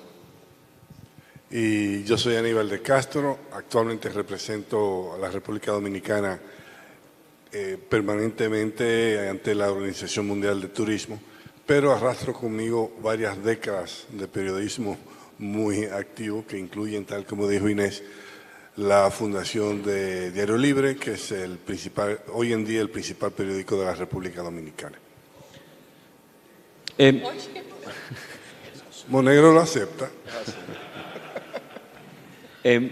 Inés, un poco que nos une. Española, dominicana, la Organización Mundial de Turismo con sede permanente en España. España, otra importante economía turística.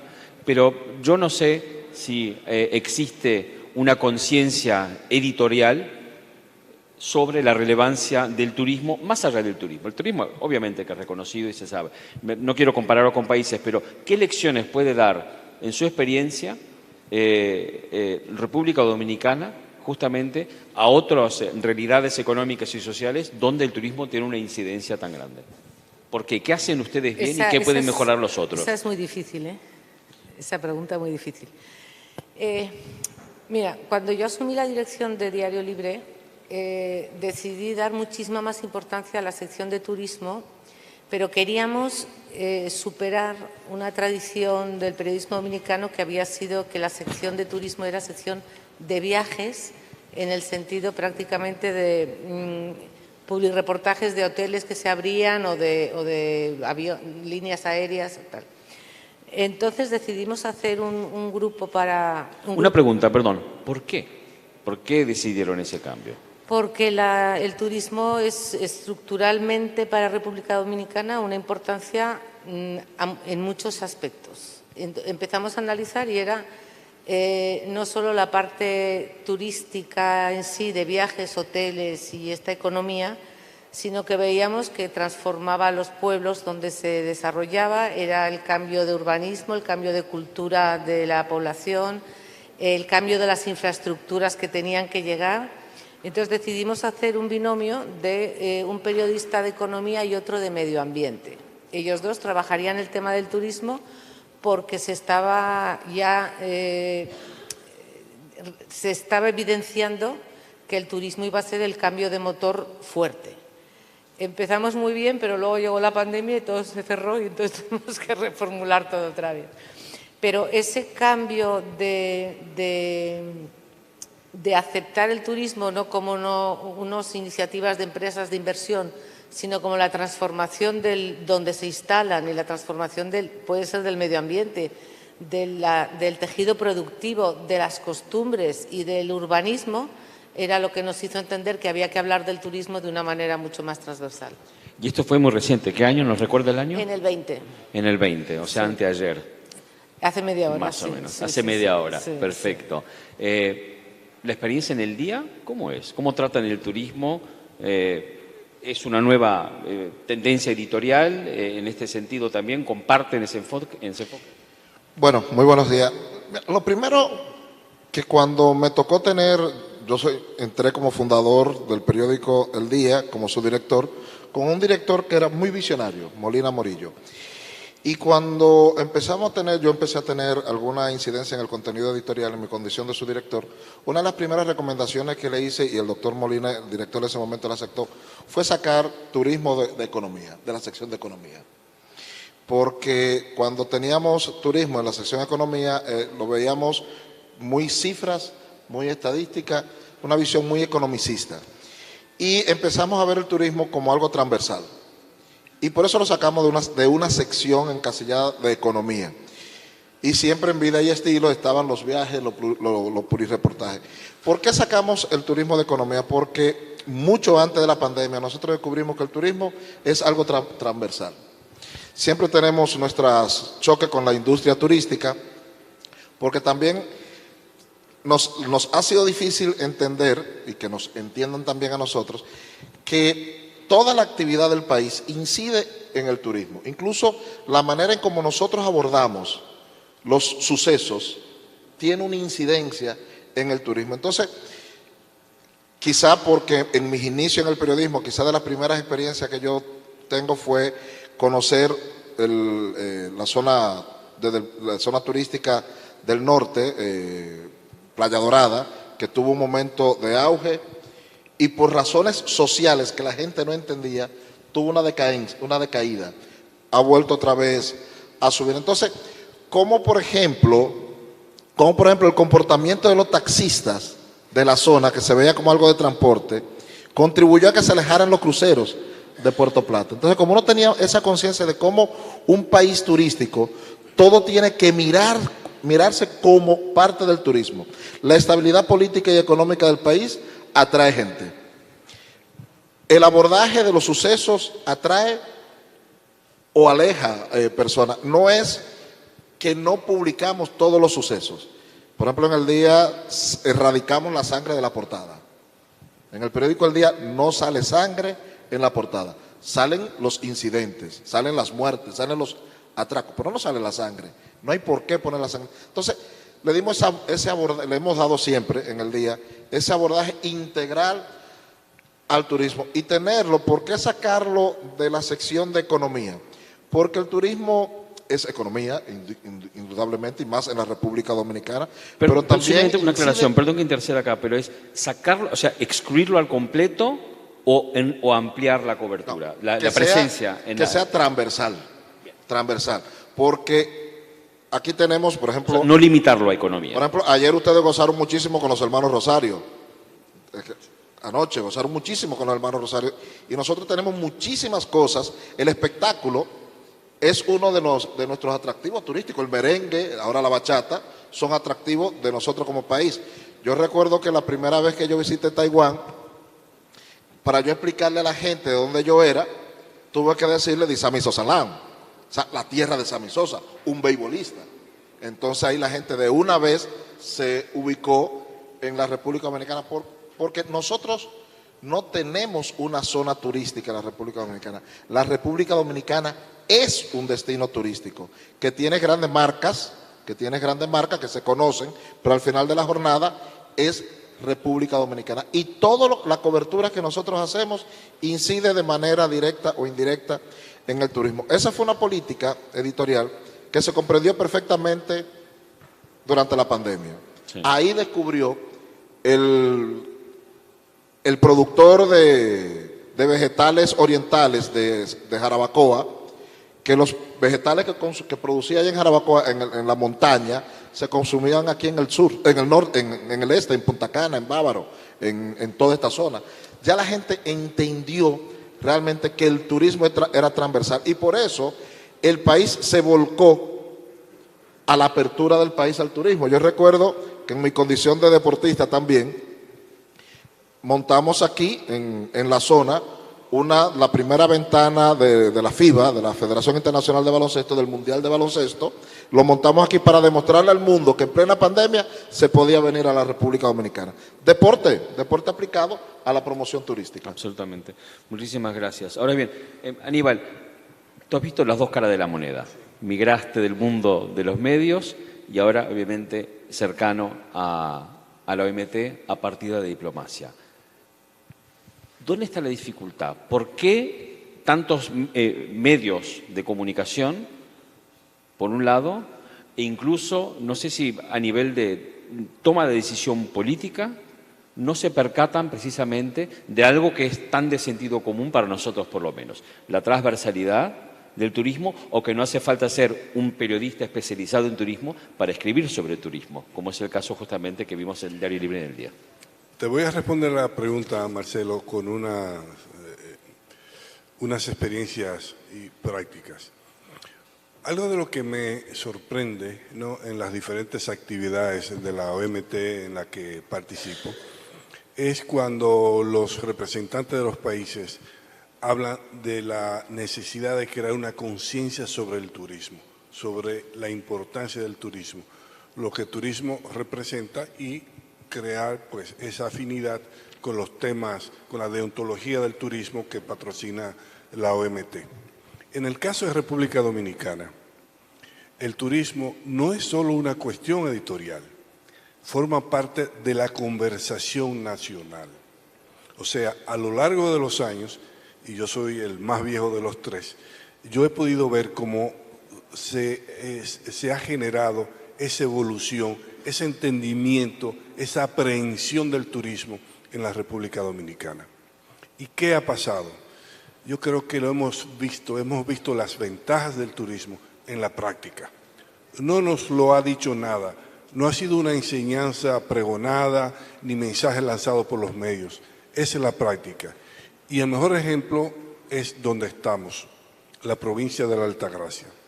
De ser una de las provincias más pobres del país, donde lo único que había era hatos ganaderos, se ha convertido probablemente en la provincia más rica de la República Dominicana. Pero al mismo tiempo ha sido un centro de migración de todas las regiones del país. O sea, que la provincia de la Altagracia, donde está Punta Cana, se ha convertido en una especie de epicentro de la República Dominicana. Y eso se ha logrado gracias al turismo. O sea, no hay que explicarle, no hay que adoctrinar a los dominicanos sobre la importancia del turismo, porque es una vivencia, es una realidad en la República Dominicana. Inés, ¿cómo hacemos para que cuando se habla de sectores económicos de fuerza, la imagen que normalmente la ilustra no sean imágenes muy estereotipadas, llenas de testosterona, contenedores, líneas de montaje, ¿no? Personas sudando? El turismo nunca es asociado, no siempre, pero sí, no siempre es asociado realmente con vigor, ¿no?, con fortaleza en ese sentido. Equivocadamente, como bien sabemos. ¿Qué está fallando? Y ahora desde las entrañas, ¿verdad?, del periodismo se observan otros medios y otros enfoques editoriales. ¿Por qué se recurre? Por un lado, existe sí la conciencia de la transversalidad de nuestro sector, a mayor o menor medida, hablando, sabemos que existe, pero la manera de retratarlo siempre acaba siendo muy estereotipado, ¿no? Al turismo en la prensa se le sigue predominantemente, mayoritariamente, asociando con algo más frívolo. Y no quiero criticar lo frívolo para nada, si lo pasamos todo bien, ¿no? Pero cuando se habla de vigor, de fuerza económica, no se recurre a ello. Hablábamos de cuáles serían las narrativas, ¿verdad? El Sí, panel le hablaba de las exactamente. narrativas. Pero hay que pensar que el que primero cambió la narrativa es el propio turista o el propio viajero, o si podemos hacer esa distinción que a ti no te gusta y a mí No me sí. gusta. Exacto. O sea, antes ya nadie va a retratar las pirámides de Egipto. Se va a hacer un selfie delante de las pirámides de Egipto. Eso es un mensaje poderosísimo. Aquí el que importa soy yo. Lo más interesante soy yo, no son las pirámides. Entonces, la narrativa de ellos mismos, de sus propios viajes, nos dan pistas de hacia dónde podemos, como periódico o como medios, conectar. El lenguaje va a ser diferente, incluso tú piensas en usuarios o piensas en lectores. Uno y otro necesitan un acercamiento del periodista diferente. El usuario será mucho más tecnológico, querrá consejos concretos y querrá verse él como centro de la experiencia. El viajero estará más abierto a ser parte de la experiencia de los otros y a intervenir como un invitado del sitio a donde va y de conocer. Y eso mismo les puede dar pistas a los de la industria del turismo de cómo manejar, porque ya la segmentación es tan grande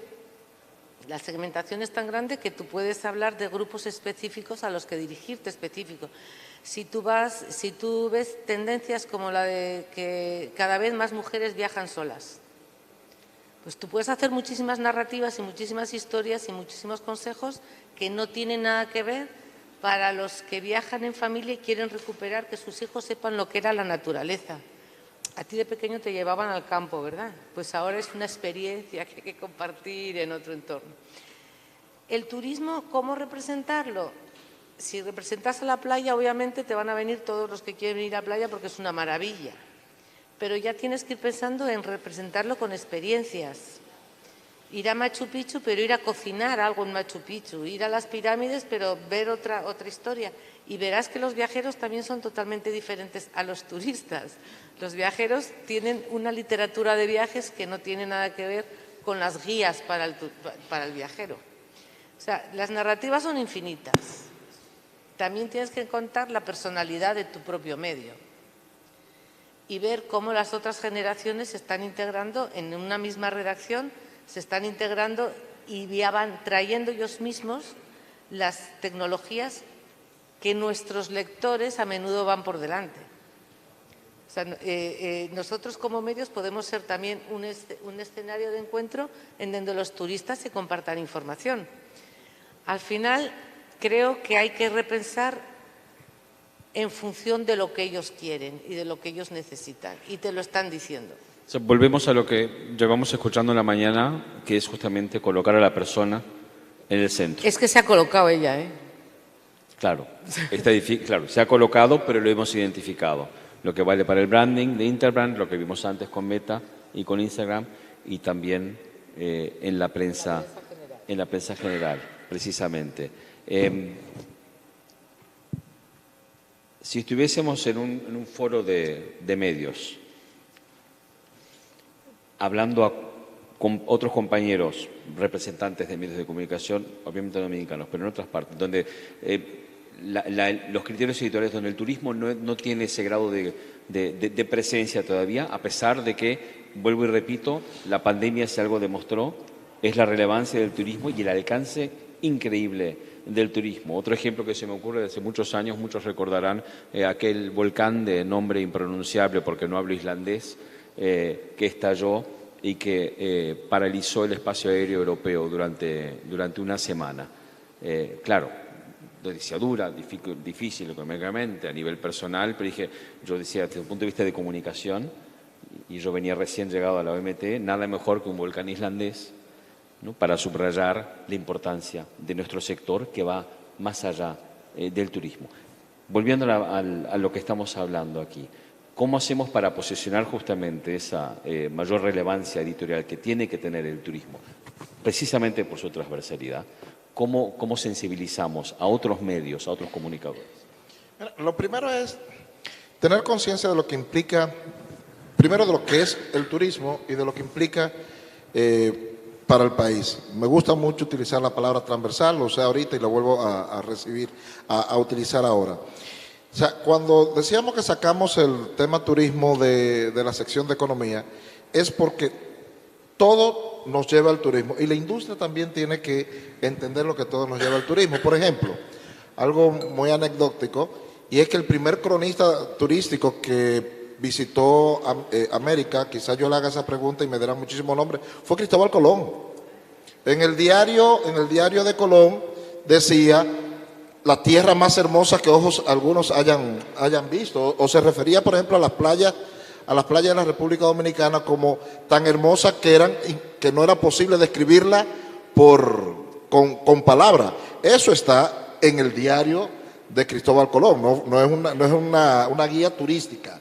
Está en el diario de Cristóbal Colón, que tú lo buscas y tú vas a leer ahí por un asunto histórico, un asunto político, un asunto económico. Tú lo vas a encontrar, pero te vas a encontrar que en ese diario estaban referencias que podemos decir como crónica turística. Entonces, es tener la conciencia de que todo nos habla de turismo o todo nos puede hablar del turismo. Entonces, sensibilizar, más que sensibilizar tanto a los medios como a los que están directamente con la industria turística, es entender que el turismo no es una actividad al margen de otra actividad.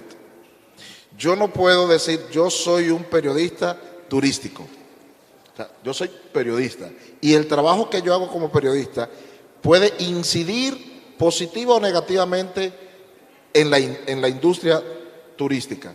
Volvemos otra vez a la pandemia y me voy al tiempo de la pandemia porque la pandemia nos abrió los ojos. El país se abrió, fue cuando se abrió al turismo, se abrió el país completo, se abrió los productores agropecuarios, se abrió al sector de transporte, se abrió al transporte aéreo, por supuesto, se abrió el país. Nosotros, por lo menos en la República Dominicana, que como isla que somos, el turismo es fundamental. Pero cuando yo como cronista político, para ponerlo de alguna manera, a mí no me gusta ponerle apellido al periodista, porque usted es periodista. Yo recuerdo que una de las cosas que me cambió radicalmente mi forma de escribir fue que yo empezando prácticamente, creo que por aquí está el ministro de Turismo de Guatemala, tú decías, me tocó Carmen Chubrusiló, una periodista, la primera periodista de viajes que ganó Premio Nacional de Periodismo. Carmen Chubrusiló me dio un consejo cuando yo fui, que nos invitaron para ver estaban abriendo creo que la ruta del Tikal, que yo empecé a escribir con los clásicos las 5 preguntas, las 5 W. Ella me devolvió el trabajo y me dijo, Monegro, el que te lee tiene que sentir que está allá. Eso fue una lección que la aprendí para el resto de la vida. Lección que la aplico cuando he tenido que hacer crónica de narcotráfico, que la he tenido que utilizar cuando tengo que hacer crónica política, que la uso cuando tengo que hacer algún trabajo político. Es llevar a la gente al lugar.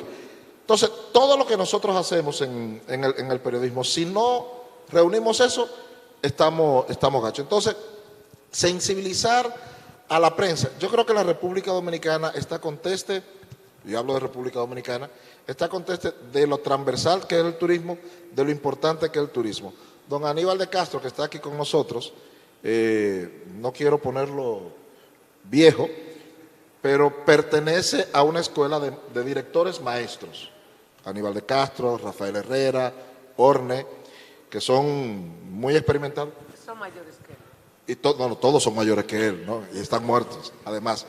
Pero todos tenían una conciencia clara de lo que representaba el turismo para la República Dominicana. Era a ellos que no los entendían. Era a ellos que no lo entendían, que no lo entendían los industriales, que los industriales no entendían, hoy lo entienden, de que el turismo es una industria y que es su principal aliado.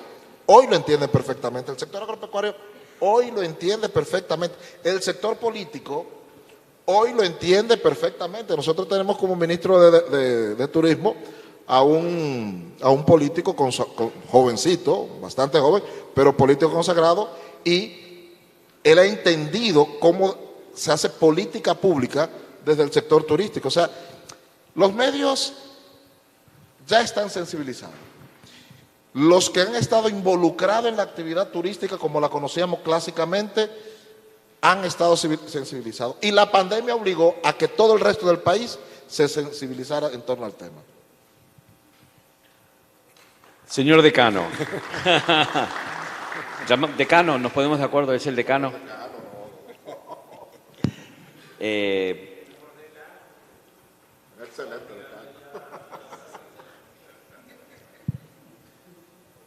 ¿Qué hacer justamente con esta perspectiva, ¿no?, de gran trayectoria y de estar, tener conocimiento de ambos lados? Por un lado, obviamente, la parte editorial periodística, la diplomacia, y estar tan cerca a la Organización Mundial del Turismo con su mandato que tiene, obviamente, ¿no? Promocionamos, pero no promocionamos con un objetivo que es el desarrollo, ¿no?, y nuestro ADN de Naciones Unidas.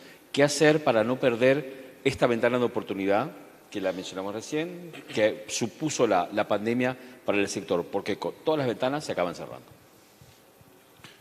¿Qué hacer para no perder este momento? Sí, por supuesto que hay una relación muy estrecha entre turismo y diplomacia, porque nosotros los diplomáticos en gran medida lo que hacemos continuamente es vender el país, proyectar una imagen positiva, defender los intereses nacionales y por supuesto eso pasa por una promoción del turismo.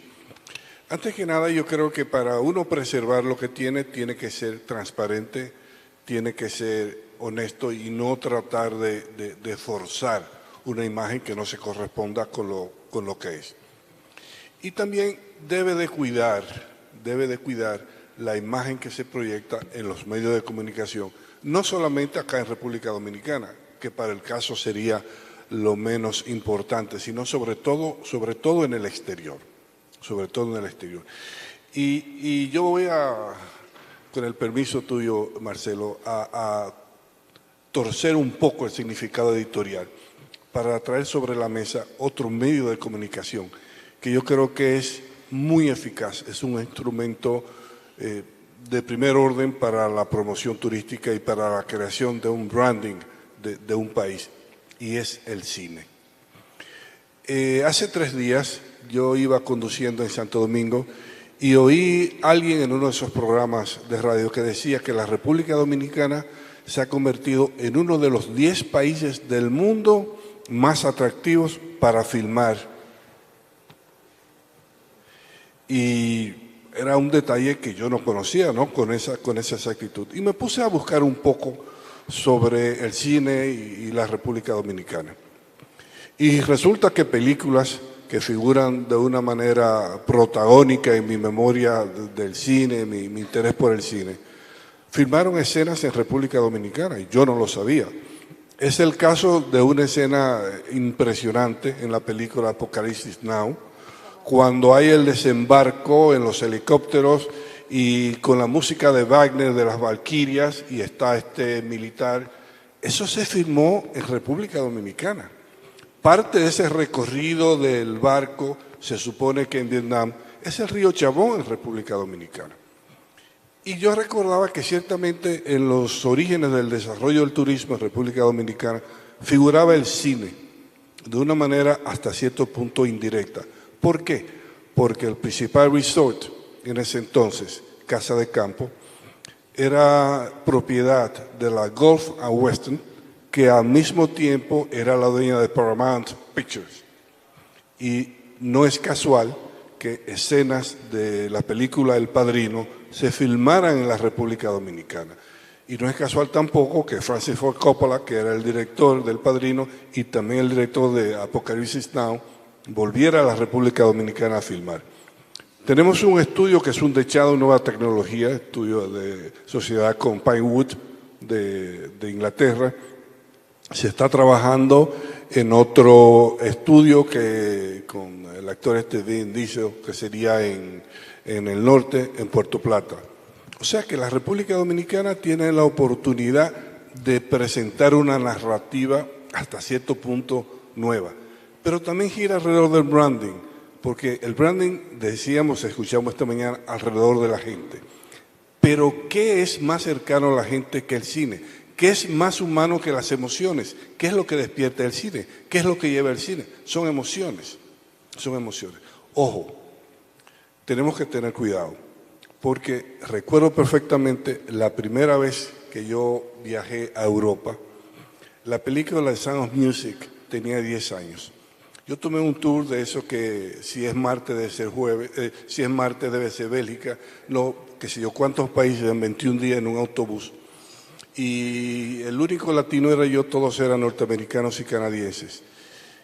Y las expectativas eran ir a Salzburgo. ¿Por qué? Por la película The Sound of Music. Visitar los lugares donde fue filmada. Pero ahora, pensando sobre este panel, vuelvo y busco la película de Sound of Music. Todavía tiene una importancia en el turismo. Todos los años hay un festival en Salzburgo sobre la música y la película de Sound of Music. Pero Casablanca, por ejemplo. Casablanca, la película se hizo antes de que yo naciera. Y Casablanca indefectiblemente está relacionada con esa ciudad. Pero hay una advertencia también. La advertencia de otra película de 1978, Midnight Express. Midnight Express, creo que Viajero de Medianoche se llamó en español. Y si uno va a ChatGPT, dicen que todavía es parte del debate en lo que tiene que ver con el turismo y con la imagen que se creó sobre Turquía. O sea, que el lado positivo y el lado negativo. Y es lo que tenemos que cuidar para preservar lo que ya hemos ganado. Yo creo que podríamos hacer una conferencia solamente con este tema, igual que lo hicimos con el tema del bloque anterior y el primero, seguramente que el siguiente. También yo rescato acá, hablabas de las 5 Ws, las 5 Ws o Ws. Yo acá veo las 3 Ts, transparencia informativa, ¿no? Transversalidad del sector, ¿no? Su huella, su cadena de valor económica más amplia y huella social más profunda, y también trascender los compartimentos tradicionales de cómo se aborda, ¿no?, el turismo, ¿no? Puede ser un redactor de economía, aunque no le gusten los apellidos, y lo comparto, o bien alguien de medio ambiente.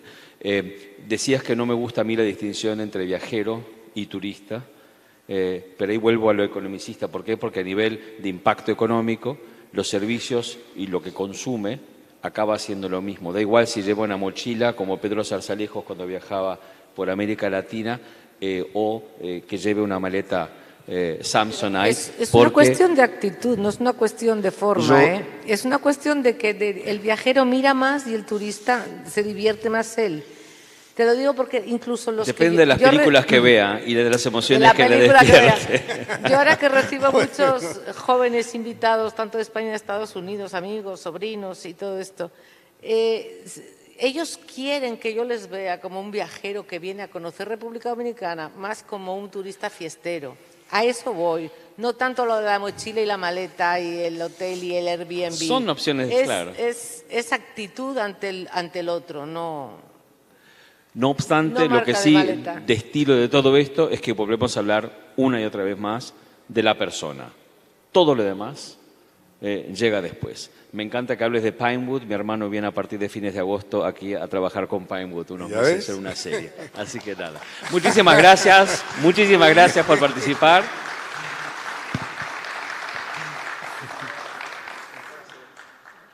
Y gracias por su tiempo, que siempre hay que agradecerlo.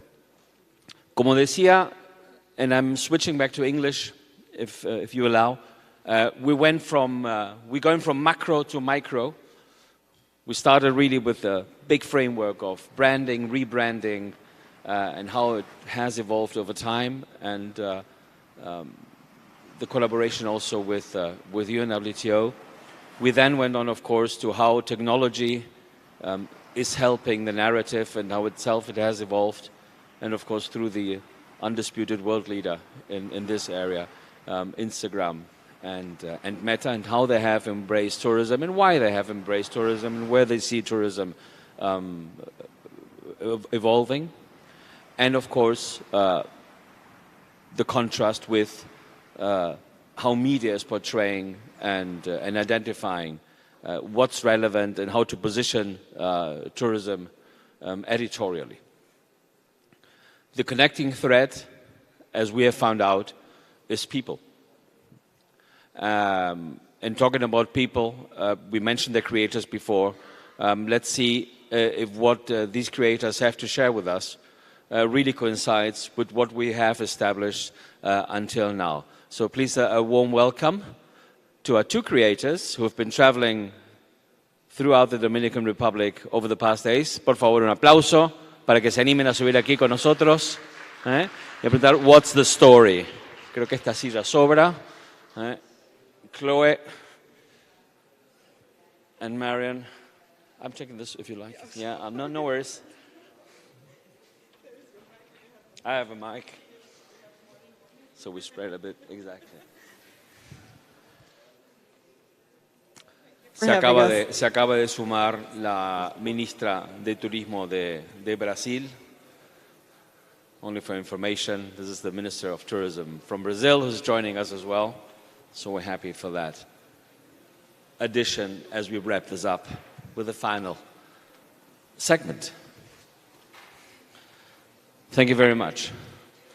So, of course, we had before Sharon from Meta describing from Instagram what a creator is, but in your own words, what's that, a creator? What do you create? What do you do?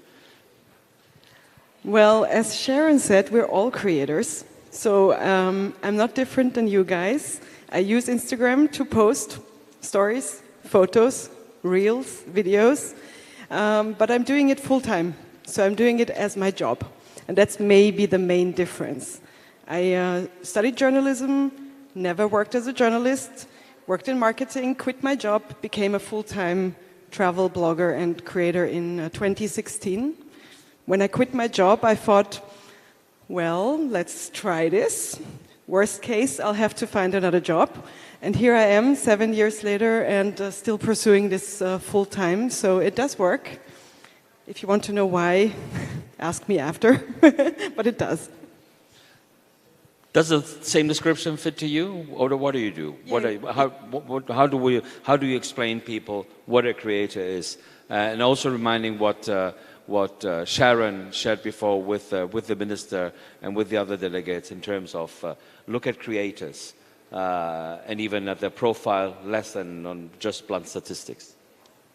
Yeah, I would say the same thing as Marion. And for me, it would be also to share my vision and my experiences of my daily life, because I travel a lot, but also where I live and the place I live, and share the places I discover and my vision of it. And I think it's what makes it interesting to share content. How long have you been doing this? We heard from around 6 years. 2016, you started working on this, so you've seen also the huge changes over the past years, because it wasn't the same being a creator. I don't know if the term even existed as such in 2016 as it is now. And you have been... I've been full-time 2 years. 2 years 2 years. Only. I started as a hobby, and I was seeing it was working well, and then I... So you also embraced tourism and tourism creation in the middle of the pandemic? Yeah. Before the pandemic as a hobby, and then when I moved to Mallorca, it's like I found my niche, and I keep sharing my daily experiences in Mallorca, and this is when I started to do it full time. Okay, now, before we established putting people at the center, we went again, and I repeat myself, from macro to micro. First, the new rebranding approach that we're pursuing with UNABTO, thanks with of the support by Interbrand, putting people at the center. They themselves said that this is how brand perception is changing, validated by Meta and Instagram, and also by leading media outlets in the Dominican Republic. Are they right? Yes? Can you validate them? Do you confirm this? So what makes you tick? What really is a good story for you?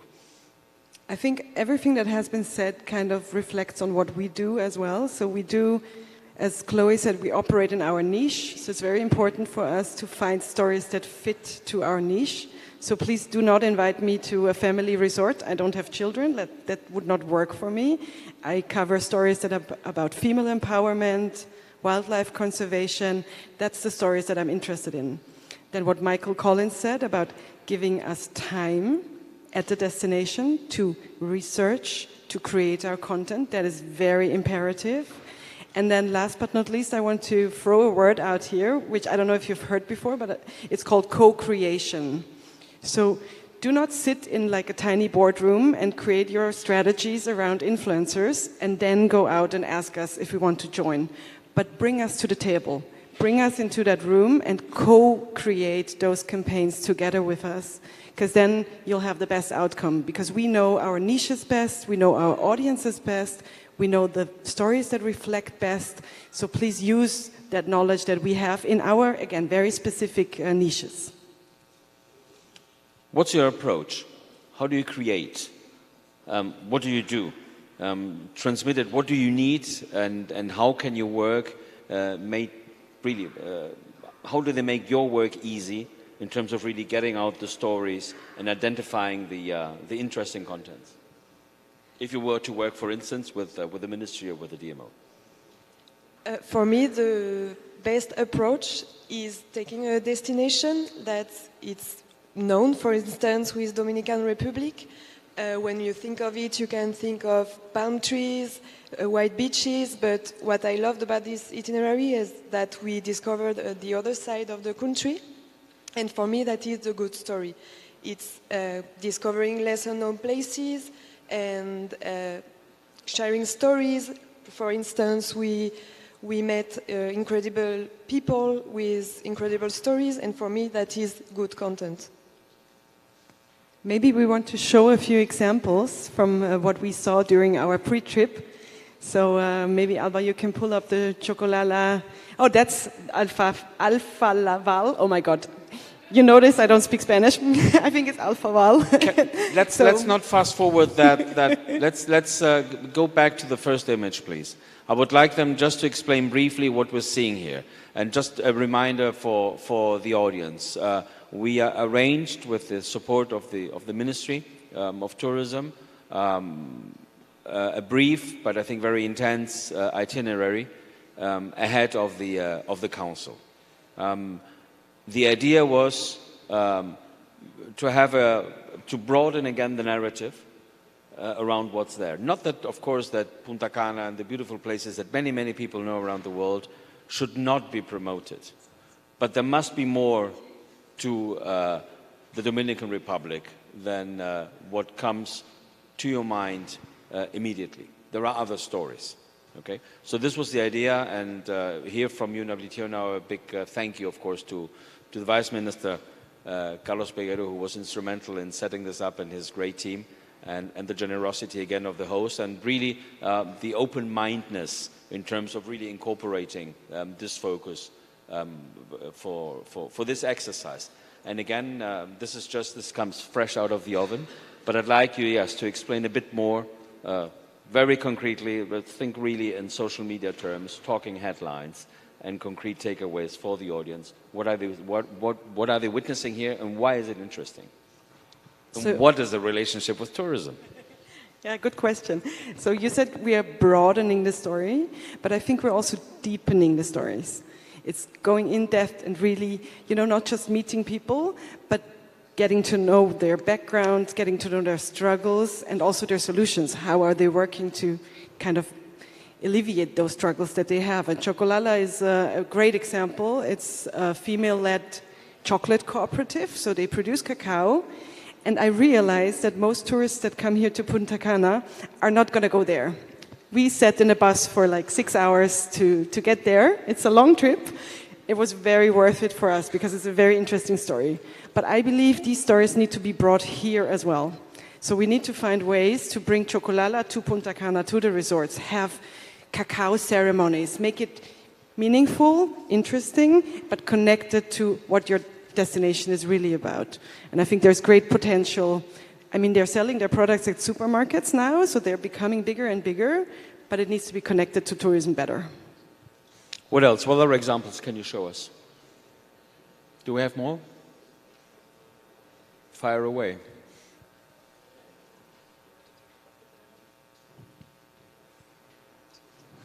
Yeah, it's also my photo, but it's fine. That's another example of a cooperative doing weaving work out of banana leaves. So something that I didn't know before. Of course, we know the Dominican is a great exporter of bananas, but this is something that adds value and creates local value because they are using a byproduct of the banana production and creating these beautiful weaving products like the hats, and they have bags and all sorts of nice things. I'm actually not sure. I didn't check out the boutique. Maybe they have stuff like this here, but that's something that can be easily connected to a tourism offer. And you can have weaving workshops where you have tourists, actually doing it. We didn't have time, unfortunately. We had like 10 minutes there, but I would have loved to learn how to weave myself. And what I loved about this itinerary is that they...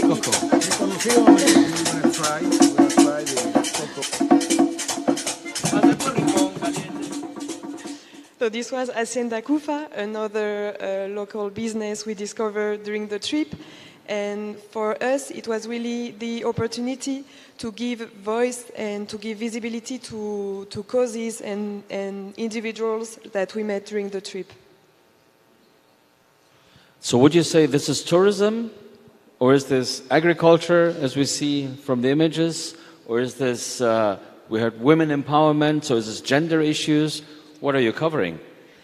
I think it's a mix of everything, and I think tourism now cannot be just tourism. It has to be linked to other things, and like we see on this trip, I think it's the future of tourism. I agree. I think these kinds of exploitative means of tourism, where you go and, no offense, pet dolphins that are caged somewhere, something I would never do in my life. This is the new kind of tourism. This is more meaningful, this is more empowering, this connects to gender equality, this connects to development, social economic development in the community. So this is kind of what I think a new generation of tourists are really looking for. But we don't want to, do you think, wouldn't this risk be the risk politicizing how you portray tourism? Is it a risk? I think it's an opportunity. I think it needs to be politicized. We need to become more aware of what we do when we travel, how we impact the destinations we go to, what does it do to the communities, to the nature, environment, etc., etc. So we have to become more aware of our choices. Claire, you agree? Yeah, I agree, and I think it doesn't have to be everything or nothing. We can just start adding a little bit of meaningfulness and things like that, and that would be the future of tourism for me. I would love to contradict. Go ahead. No, I think what we've seen here, again, is an approach. And we're talking about templates. And I reiterated like a mantra. We saw the evolution of branding through time. We saw the evolution of tech and visual communications over recent years and how tourism has been really put on that agenda. We've seen how the media has evolved and how tourism is positioned editorially. And then, of course, your examples and of course, really kudos for the awareness and the engagement. But then again, we cannot dictate if there is like a first and a second class tourism, right? That's why I don't agree, for instance, with the term tourist and traveler, because I think it creates two categories. It's snobbish even, okay? And it's my choice as a consumer to decide what kind of tourism experience I'm inclined to. I might go for this option A or this option B. But it depends. I think it depends much more, and this is why I don't know, the macroeconomic impact and the social footprint and the environmental and cultural footprint don't make a distinction. It depends how it's managed. This is what we try to, at least the approach from UNWTO. I understand right? that, In but terms of you can be sustainable even if you have a Samsonite suitcase and not necessarily a Patagonia backpack. I agree 100% with that sentiment, but the option A or B is where I have problems, because if we offer option A and it is caging dolphins somewhere to have them being pet by tourists, that is exploitative, that is animal abuse, it's a problem. So why not eliminate option A? That means we might lose some tourists who need to be, as I think, educated as well. So there is not a distinction between tourist and traveler, but there is maybe a distinction between a bit more educated and not so educated.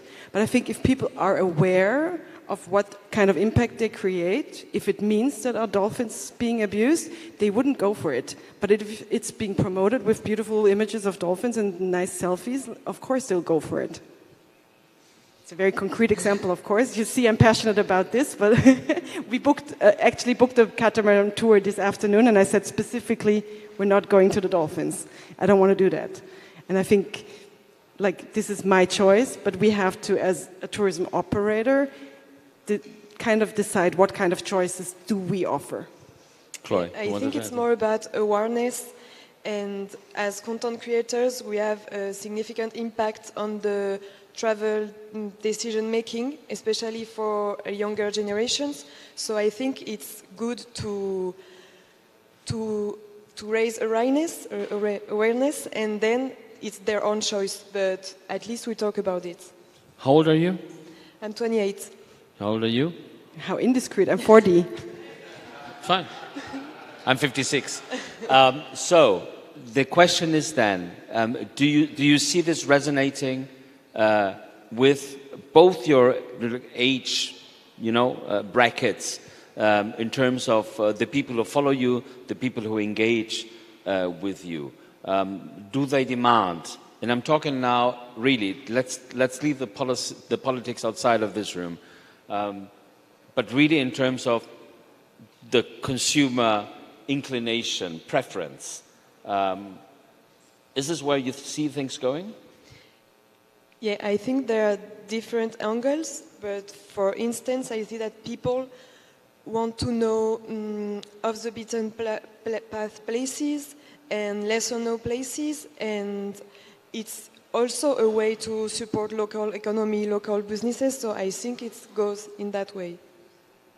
So you want to take an Airbus, a big Airbus with 300 passengers, okay, to go to an international airport, and then there to go off the beaten path. So you want to go, yes? With all the other people, right? With all the people going to see the dolphins, and then you go off the beaten path. This is how it works? No. I mean, we're operating in a bubble. Both of us, we're operating in a small bubble. Obviously, we speak for what we see and what we experience. My bubble definitely goes into what Chloe is describing. They want off the beaten path, they want authentic experiences, they don't want animal abuse, they want female-empowered cooperatives, they're interested in that. But it's a very small segment. And I think Sharon tapped into that we have to work with creators in specific niches, tap into those audiences with the right offers. But then, as a general trend, I do see this craving for authenticity.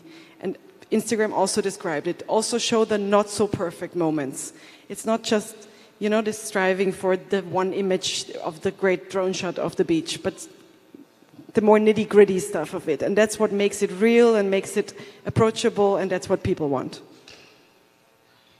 Yeah, I think we can see with the social media trends nowadays, it's more about authenticity and lesser known places. And before it wasn't the case. Before it was only inspiring content, only beautiful scenery, and now it's more about authentic scenes. So I see it's changing a lot.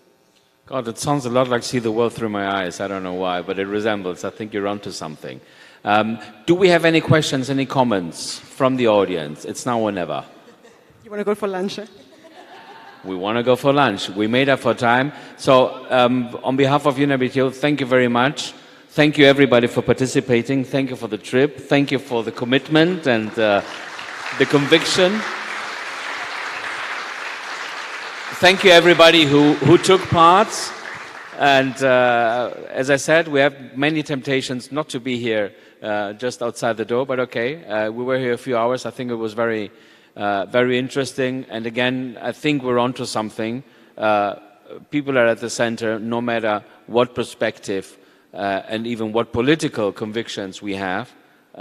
They are center, they are front, and they need to be also be involved as the active ingredient, so to speak, in how we approach tourism, how we make it more meaningful, more relevant, more engaging, and then you choose A, B, C, D, up to Z. So thank you very much. Muchas gracias a todos. Gracias por la paciencia, la participación y el haber estado aquí presentes y siguiendo esta sesión. Muchísimas gracias y feliz final de estadía aquí en Punta Cana, y gracias una vez más también al Ministerio y a los compañeros de República Dominicana por acogernos a la OMT, nuestro Consejo Ejecutivo, y todos los que están allí detrás que hacen el trabajo invisible, desde los intérpretes hasta los técnicos que tuvieron que ayudarnos. Muchas gracias.